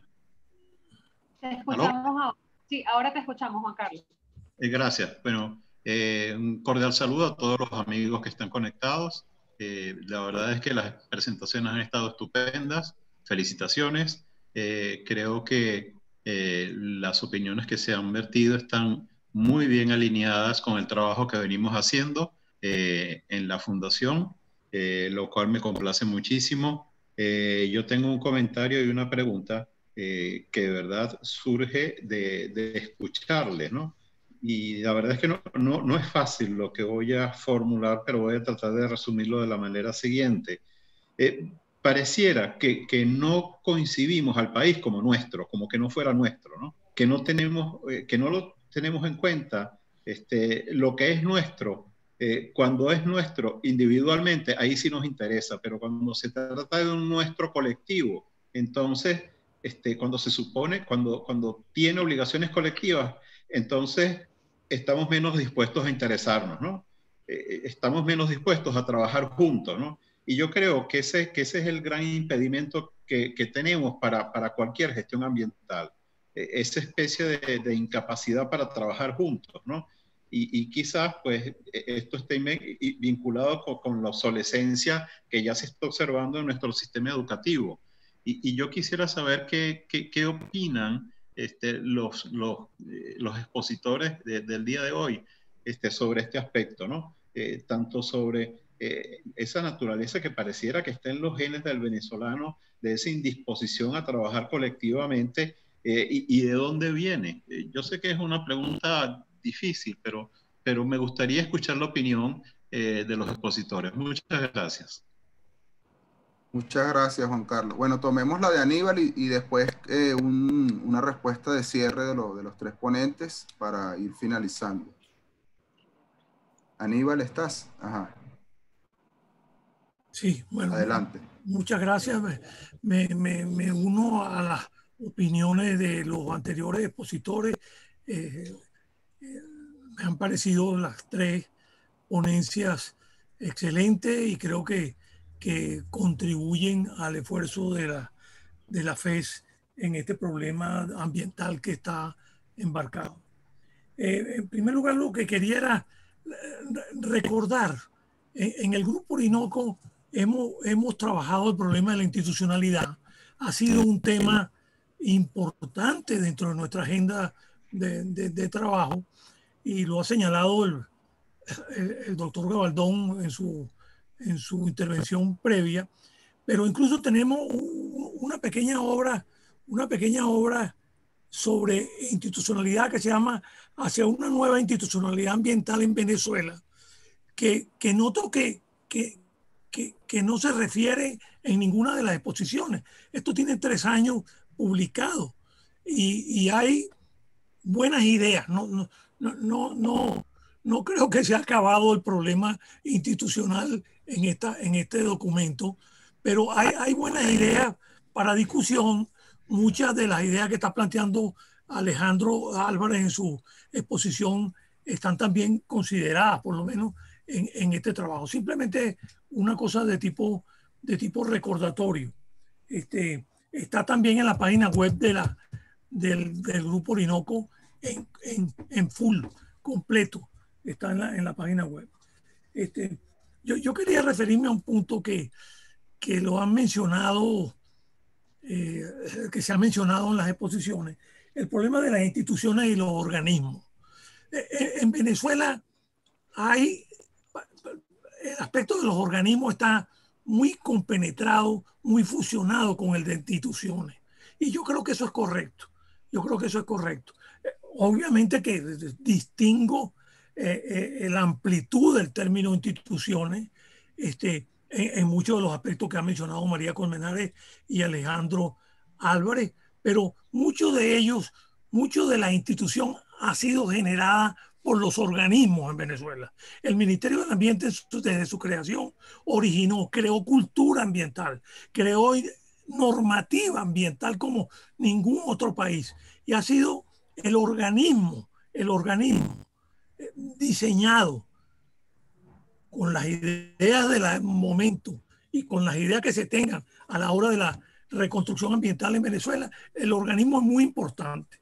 El organismo no es que es distinto a las instituciones. El organismo es un generador de cultura, es un generador de normativa, es un generador de personal, es un generador de ideas para llevar adelante cuando los que están dirigiendo esas instituciones son personas que tienen claro hacia dónde dirigirse.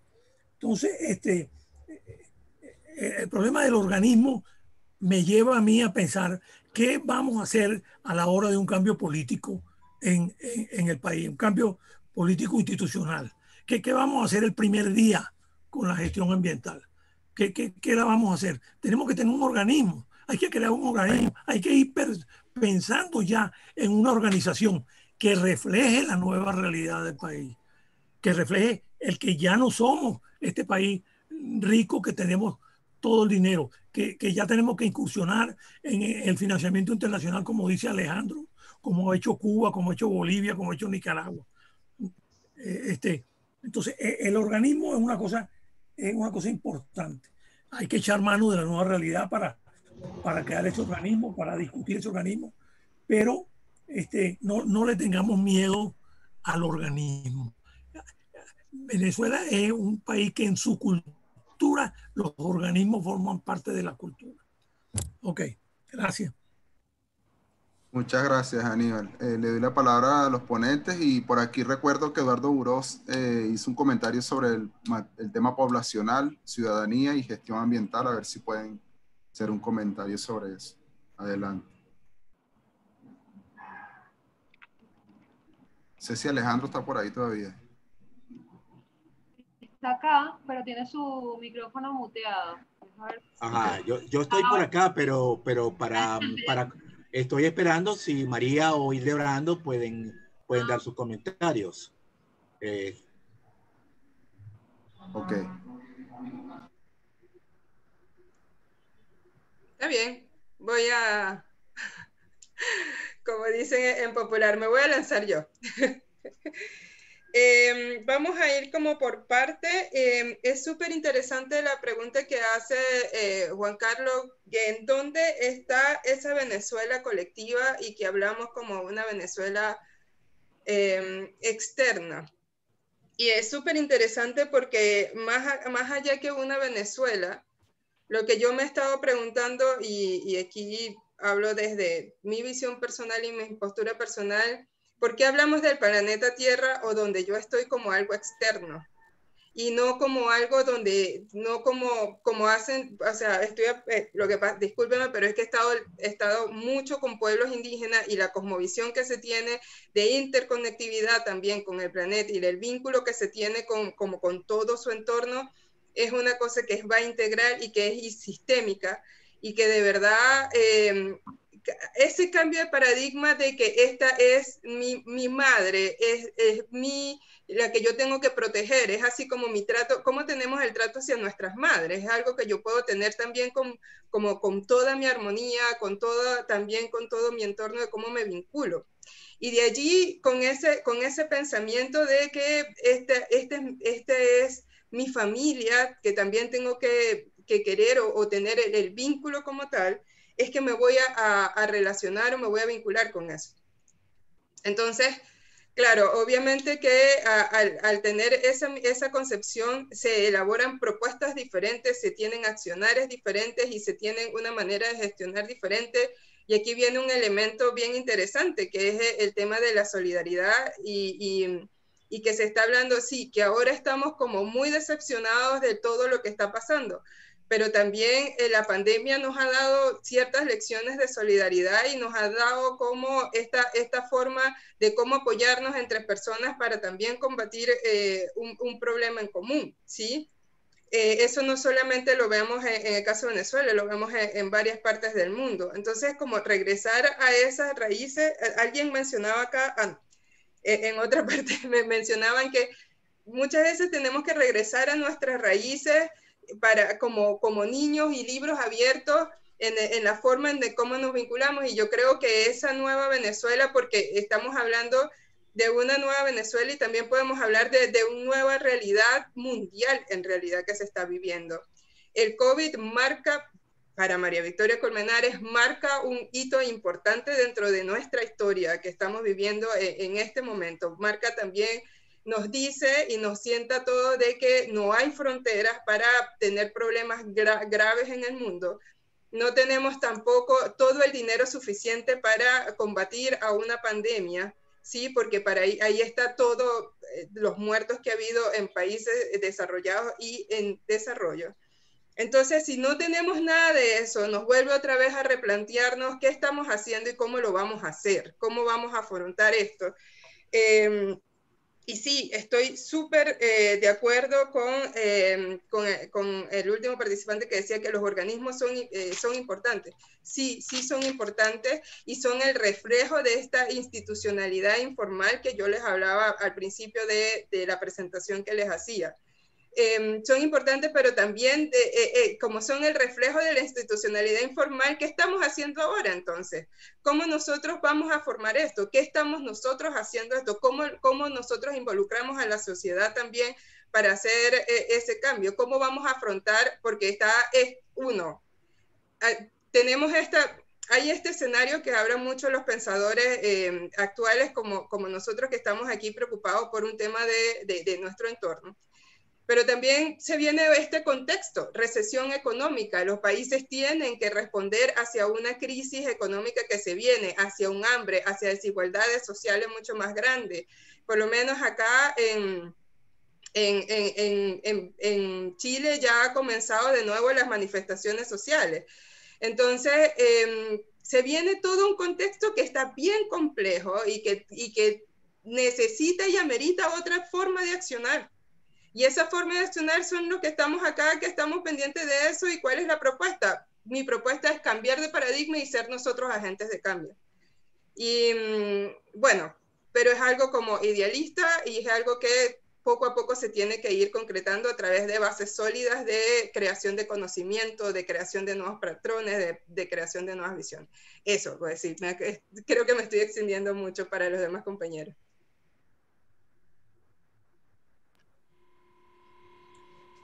Bueno, para aportar alguna idea respecto a la interrogante que plantea Juan Carlos y lo que decía también el doctor Aníbal Rosales. La cosa no resulta sencilla en términos, por ejemplo, de que es importante fortalecer el tema de la participación ciudadana. Hablamos mucho de participación ciudadana, sin embargo, seguimos con ese carácter tan individual. Yo quiero, y en esto, ser reflexivo por la frase final que acuñé respecto a la situación que observo con el problema de Morrocoy, donde vemos las individualidades, repito, cada quien desde su fracción, desde su área de conocimiento y la poca capacidad que hay de integración de esos saberes en función de un objetivo común.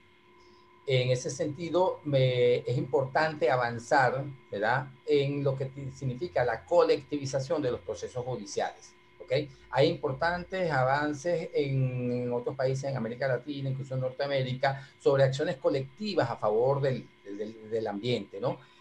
Particularmente vemos como en países como, por ejemplo, Argentina, Costa Rica, por ejemplo, por referir dos bien importantes, la doctrina que emana del máximo órgano jurisdiccional, llámese Corte Suprema de Justicia o Tribunal Supremo de Justicia, las distintas acepciones que le tienen en los países, está muy clara respecto a el valor que tienen los recursos naturales, el valor que tienen en términos generales del ambiente para garantizar no solamente la prosperidad, sino también el desarrollo de los países.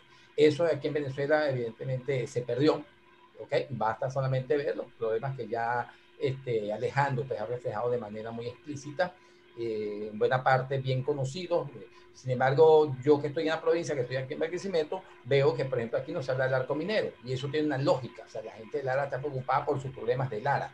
El problema del arco minero sigue siendo, repito, allá en Guyana. Lo mismo pasa con el problema de Morrocoy, o sea, tienen focos muy, muy localizados, ¿ok? Entonces, los dolientes inmediatos, en este caso, por ejemplo, en el caso de Morrocoy, los pescadores, los pobladores locales, incluso los mismos participantes de la comunidad académica y científica que hace vida en esas áreas, no es oída, ¿ok?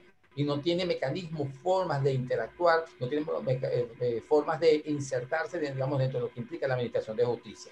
En algún momento, a raíz de la modificación del Código Orgánico Procesal Penal, se incluyó la figura de los jueces escabinos, ¿ok? Y quizá eso era la mayor expresión de participación ciudadana en la administración de justicia. Eso fue eliminado de un solo chapuceo, como decimos en criollo, ¿okay? Atendiendo los intereses propios del gobierno. Pero es importante rescatar esas instituciones del derecho, como por ejemplo el caso de los jueces escabinos. Es importante entender también que tenemos un problema de orden cultural. Anoche, precisamente chateando con una amiga, me comentaba sobre la base de un estudio de impacto ambiental que ella participó, que en un momento era una transnacional y se querían llevar por delante unos morichales. Y ella sacó la norma legal que prohíbe, pues, repito, la afectación de los morichales. Y cuando les mostró eso, las personas inmediatamente se inhibieron de afectar el recurso, ¿ok? Yo le decía a ella, claro, porque son extranjeros. O sea, uno de los problemas graves que tenemos los venezolanos es que no estamos acostumbrados, no estamos educados para vivir en un orden social, en un orden jurídico. Y de la misma manera le ilustraba otro caso, en un trabajo donde yo participé, donde había necesidad de sacrificar un árbol. Y antes de pensar en la tramitación del permiso, una de las personas que trabajaba ahí dijo, no importa, eso lo tomamos un fin de semana y nadie se da cuenta. O sea, ese es un problema grave cultural que tenemos los venezolanos. Cuando vamos afuera somos unas bellas personas, no nos paramos sobre el rayado de los peatones, no nos tragamos la luz, pero aquí en Venezuela sí lo hacemos. Entonces, esa misma situación, repito, que estoy señalando de orden social, se expresa también en lo ambiental. O sea, somos irrespetuosos de las normas, queremos siempre buscar la manera de evadirla, de solaparla, para no cumplir con las condiciones debidamente establecidas. Entonces, yo creo, y vuelvo a apelar nuevamente, e invito a que revisen con detalle el artículo 35, numeral 2 de la Ley Orgánica del Ambiente, para que vean el universo de opciones que hay en materia de educación ambiental. Creo que evidentemente la educación como herramienta, como principal herramienta de cambio social, es uno de los principales aspectos sobre los cuales hay que, no solamente para rescatar la institucionalidad ambiental, sino para cambiar este paradigma, esta actitud nuestra frente a lo que implica, repito, la prioridad que le damos a lo individual sobre lo colectivo. Hay que fortalecer las instituciones, por ejemplo, en la Defensoría del Pueblo, es un órgano que está llamado a eso, a garantizar la legalidad, en este caso, de las acciones colectivas. Yo he tenido algunas experiencias asesorando a comunidades, ¿ok? Fue en este caso acciones a través de la Defensoría del Pueblo, donde hemos obtenido resultados positivos, pero no es lo común. Y no es lo común, repito, porque aunque ustedes no lo crean, hay un desconocimiento, y vuelvo a insistir en este tema, un desconocimiento casi que total y general de lo que implica el derecho ambiental como tal. Incluso es tan grave, pero también, digamos, tan grande el reto que tenemos por delante, como señala Lonceretti. Lonceretti dice que el derecho ambiental es un derecho que es invitacional, ¿okay? Que abre su espacio al resto de las disciplinas de la ciencia jurídica, llámese el derecho tributario, mercantil, civil, pero les pone una sola condición: que vengan con un vestido nuevo. Es necesario repensar, repito, la doctrina jurídica, es necesario repensar todo lo que está alrededor de los instrumentos, de las instituciones que buscan garantizar o que deben garantizar el orden social, ambiental y ecológico dentro de nuestra nación. De otro modo, resulta muy difícil, porque traer todos estos elementos vinculados con la cosmovisión de los grupos indígenas, como lo señalaba anteriormente María, al ciudadano a pie, al ciudadano urbano, eso es muy difícil. Eso se queda en un sueño romántico de que alguna vez nosotros, los habitantes de las ciudades, de las urbes, vamos a pensar o vamos a tener la misma connotación, la misma valoración que le otorga un poblador indígena a su territorio. Entonces, repito, se requiere necesariamente de establecer un orden que de una otra manera garantice que la ciudadanía no solamente pueda tener el compromiso en términos éticos, en términos morales, de cumplir con un orden legal, social y ambiental, sino también que existan unas instituciones que puedan velar porque ese orden se mantenga. Alejandro. Bueno, ok, paso a... Voy a hacer un comentario muy breve, porque además, entre todas las personas que comentaron, hicieron comentarios extraordinariamente interesantes. Y quiero hacer un rápido paso por ello, porque vale la pena, digamos, honrar sus comentarios, ¿no? Lo primero con el doctor Rosales. Mire, los organismos, por supuesto, los organismos son el martillo que vamos a utilizar para cambiar cosas. Es lo más práctico. Ahora, ¿qué vamos a necesitar? ¿Una mandarria para tumbar paredes o un martillo odontológico? Por supuesto, no vamos a utilizar para un trabajo odontológico una mandarria, porque creo le vamos a quitar la media mandíbula a la persona, o incluso vamos a matarlo. Pero ¿qué necesitamos en cada caso? Eso va a depender de qué país queremos nosotros plantearnos. Pero una preocupación, quizás una angustia que podemos tener muchos de los que estamos pensando en este tema es, si en este momento, doctor Rosales, a usted lo nombran, a un cambio de gobierno, usted lo nombran ministro de Ambiente y usted se presenta ya en la torre del Centro Simón Bolívar, ¿qué va a conseguir? ¿Qué profesionales? ¿Qué programas actuando? ¿Qué es lo que va a usted conseguir? ¿Qué va a ver? ¿Qué hay en las regiones? ¿Qué personas están trabajando en ese momento ahí? ¿Con qué recursos? ¿Con qué equipos están trabajando? Es decir, no tenemos ni siquiera el martillo con el que vamos a trabajar. La cosa es enormemente bien complicado. La pregunta de Juan Carlos es una de las preguntas más complejas que se ha planteado aquí. El tema de esa paradoja muy venezolana entre el individualismo y el colectivismo. Es decir, esa paradoja es una paradoja histórica, quizás más apta para sociólogos y antropólogos que para un biólogo que ha sido transformado en defensor de derechos humanos, pasando por educador que he sido yo. En el caso particular, pero en lo que son un poco leídos, eso ha sido una paradoja típica del venezolano a lo largo de la historia de este país. Hay un elemento particular de esa paradoja. determinan la gente, que determinan la historia de las instituciones, que una institucionalidad nace de una cultura. Es decir, solo una cultura que favorece una institución es la que promueve su existencia. ¿Qué ocurría en los años 70 cuando el primer gobierno de Carlos Andrés Pérez, que permitió y favoreció que no solo hubiera una decisión política de crear un Ministerio de Ambiente, sino hubiera una colectividad que lo aceptó de manera extraordinaria y casi con aplausos, Y los venezolanos en sí han estado en esa época y ahora favorables a la protección ambiental. Un elemento que se puede determinar claramente es que una de las partes malas de los últimos años del gobierno es que las organizaciones de la sociedad civil más formales han ido siendo disminuidas y muchas desaparecidas por un estrangulamiento cada vez más desde el propio gobierno. Pero surgen como hongos después de la lluvia cantidad de pequeños grupos que están constantemente. En las últimas semanas, la cantidad de eventos promovidos por cantidad de grupos que yo ni conocía o que estoy empezando a conocer es extraordinario. Es decir, sí tenemos un elemento constitucional que nos ayuda. Es decir, esa paradoja es una paradoja nuestra y tenemos que irla resolviendo a nuestra manera. Con el doctor Burós, oye, empiezo. El tema de la población es un tema antiguo, un tema que viene desde Malthus y viene con los límites del crecimiento en los años 60 y 70. Es decir, es una discusión que tenemos que seguir dándonos. ¿Qué pasa? Esa contradicción entre la necesidad de recursos para una población y la necesidad de protegerlo. Gandhi dijo una frase que creo que nos ayuda a entender mucho eso. Él dijo que tenemos recursos suficientes para cubrir todas las necesidades, pero no para todas las codicias. Y eso se puede identificar claramente un elemento. Una de las justificaciones en este momento para la extracción de oro es porque el oro se utiliza en aplicaciones tecnológicas. Y nos dicen, todas las celulares que ustedes usan tienen una pequeña cantidad de oro y se necesitan esa pequeña cantidad de oro. Está demostrado, hay estudios de investigación, que con el oro ya extraído en este momento sería suficiente para cubrir toda la demanda tecnológica del mundo. Ahora, ¿para qué se necesita más oro? Codicia extraordinaria, solamente el hecho de la codicia humana. Es decir, podemos vivir utilizando recursos a una tasa menor, que no pongamos en peligro la capacidad del planeta de generar recursos. Sí, podemos hacerlo, pero no podemos, como dijo Gandhi, cubrir todas las codicias.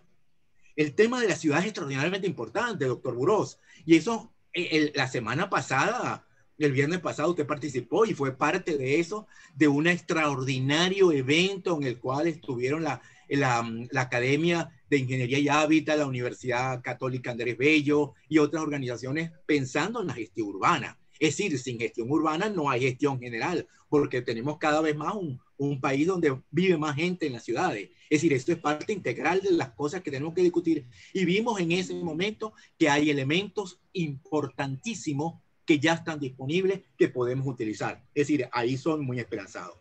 Por fin, para finalizar, el COVID, que ha sido nombrado en particular por nuestra primera ponente, que me felicito por haberla oído, es solo la señal de lo que puede ocurrir a futuro, de lo que puede ocurrir si seguimos haciendo presión sobre naturaleza a ver qué ocurre, pero es solamente la señal. Dicen que el tsunami grande viene atrás, se llama cambio climático. Es decir, no por nada, no por organismos, vamos a decir, muy científicos, ni por organismos de la izquierda fantasiosa han dicho, sino el foro Bloomberg y el foro de Davos han identificado el cambio climático como el peligro más grande que ocurre en el mundo. Es decir, ahí tenemos que empezar a pensar en un mundo nuevo, y ahí nuestra primera ponente lo dijo muy claramente recientemente. Como diría, ante el caballero andante de la educación que ha sido en esto, Hildebrando, como se decía antiguamente en las viejas novelas de caballeros andantes, rompamos una lanza por la educación. Sin educación ambiental no tenemos un país. Necesitamos educar este país y no aquella educación que alguna vez nos planteamos, que era simplemente enseñar sobre ecología. No, tenemos que enseñar sobre cosas prácticas. Tenemos que enseñar a manejar el agua, tenemos que enseñar a hacer agricultura ecológica, tenemos que empezar a trabajar en la gestión de riesgo, tenemos que empezar a trabajar, es decir, hacer una educación para el cambio climático, para la prosperidad nacional, una educación ambiental que nos permita vivir bien.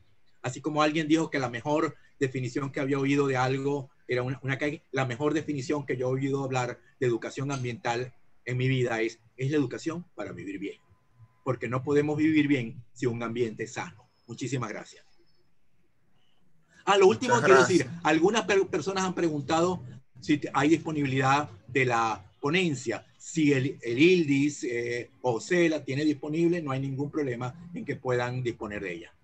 Sí, muchas gracias, Alejandro. Vamos a darle justamente la palabra a Anaís López, directora de proyectos de la FES Venezuela, para el cierre y, bueno, y comentarios sobre estos temas. Muchas gracias a María, Hildebrando, a Alejandro en principio y a todos los que nos acompañaron en sala. Adelante, Anaís.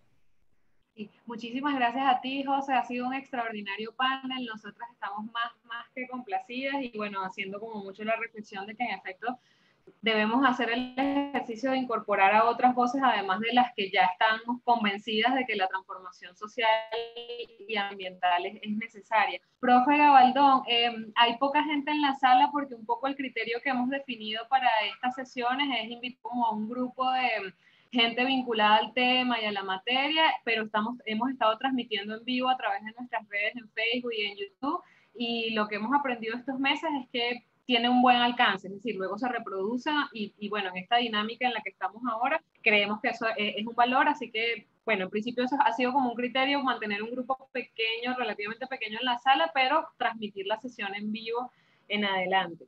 Yo creo que se han planteado cosas que son muy fundamentales y que precisamente hacen parte del área de trabajo de la Fundación Federic Ebert en América Latina y en el caso de Venezuela. Me parece que la pregunta que planteaba Juan Carlos es fundamental y ha sido parte de las reflexiones que hemos hecho en el grupo los últimos 2 años, que es precisamente cómo generar acción colectiva para la incidencia. Tenemos que reconocer que, bueno, con los actores políticos, y era la pregunta que le quería hacer al profe Gabaldón, se la haré después porque sabe que tiene todo nuestro respeto, consideración, además con una contraparte del ILDI, es, bueno, las dificultades que ha habido también en el contexto de las circunstancias del país, encontrar actores políticos que estén ganados o sensibles para impulsar esta agenda. Sin embargo, creo que lo que nos hemos propuesto en esta etapa de presentar el informe de la transformación social ecológica para Venezuela es precisamente ayudar a tejer, a habilitar diálogos entre redes que pueden potenciar, digamos, que se hable de estos temas, que se entienda que ya llegamos a un punto no solo en Venezuela, sino en el mundo, en el que lo ambiental no puede ser considerado una dimensión aparte de cómo se reproduce la vida y el trabajo, porque ya no es posible. La propia pandemia es una expresión de esa lógica, no es sostenible. Y nosotros creemos que, bueno, que esa es la ruta. Reconocemos muchísimo el trabajo del Grupo Orinoco. El año pasado tuvimos la oportunidad de hacer varios intercambios con el ingeniero César Quintini, con el propio doctor Gabaldón, y tenemos toda la voluntad del mundo para cooperar y hacer que esa red crezca y se vuelva una red de incidencia, porque en efecto está planteado el desafío de, bueno, ¿qué hacer? O sea, ya tenemos un diagnóstico, creo, bastante amplio y compartido de la situación. La pregunta es, bueno, ¿cómo nos ponemos en situación? Y eso es lo que quiere hacer la Fundación Ebert en Venezuela, habilitar esos diálogos para la incidencia de propuestas políticas en favor de una regulación ambiental que ponga a la gente y al territorio en el centro, entendiendo que ya no son solo una cosa que está ahí para ser usada. Yo no diría más. Bueno, la FESPROC, estamos por estrenar nuestra nueva y moderna página web, esperamos que eso ocurra, esté lista a finales de esta semana, porque la que tenemos es de hace mucho tiempo, y ahí esperamos entonces subir todas las presentaciones. Cuando las tengamos listas, pues se lo haremos llegar. Y bueno, a este ciclo le quedan unas 3 sesiones por delante. Les extenderemos la invitación por si nos quieren acompañar y que nos recomienden gente para hacer seguir creciendo la red y seguir pensando cómo hacemos de la acción colectiva una cosa que pueda tener incidencia en la acción pública y ojalá en la redemocratización del Estado venezolano. Muchísimas gracias a todos. Un gusto verlo, profe Hildebrando. Espero volver a Barquisimeto alguna vez y verlo por allá. Y a todos los demás también, Alejandro, María, que nos acompañó desde Santiago, y a todos, bueno, un gustazo verlos y nos encontramos pronto. Hasta luego. Hasta luego. Muchísimas gracias. Muchas gracias.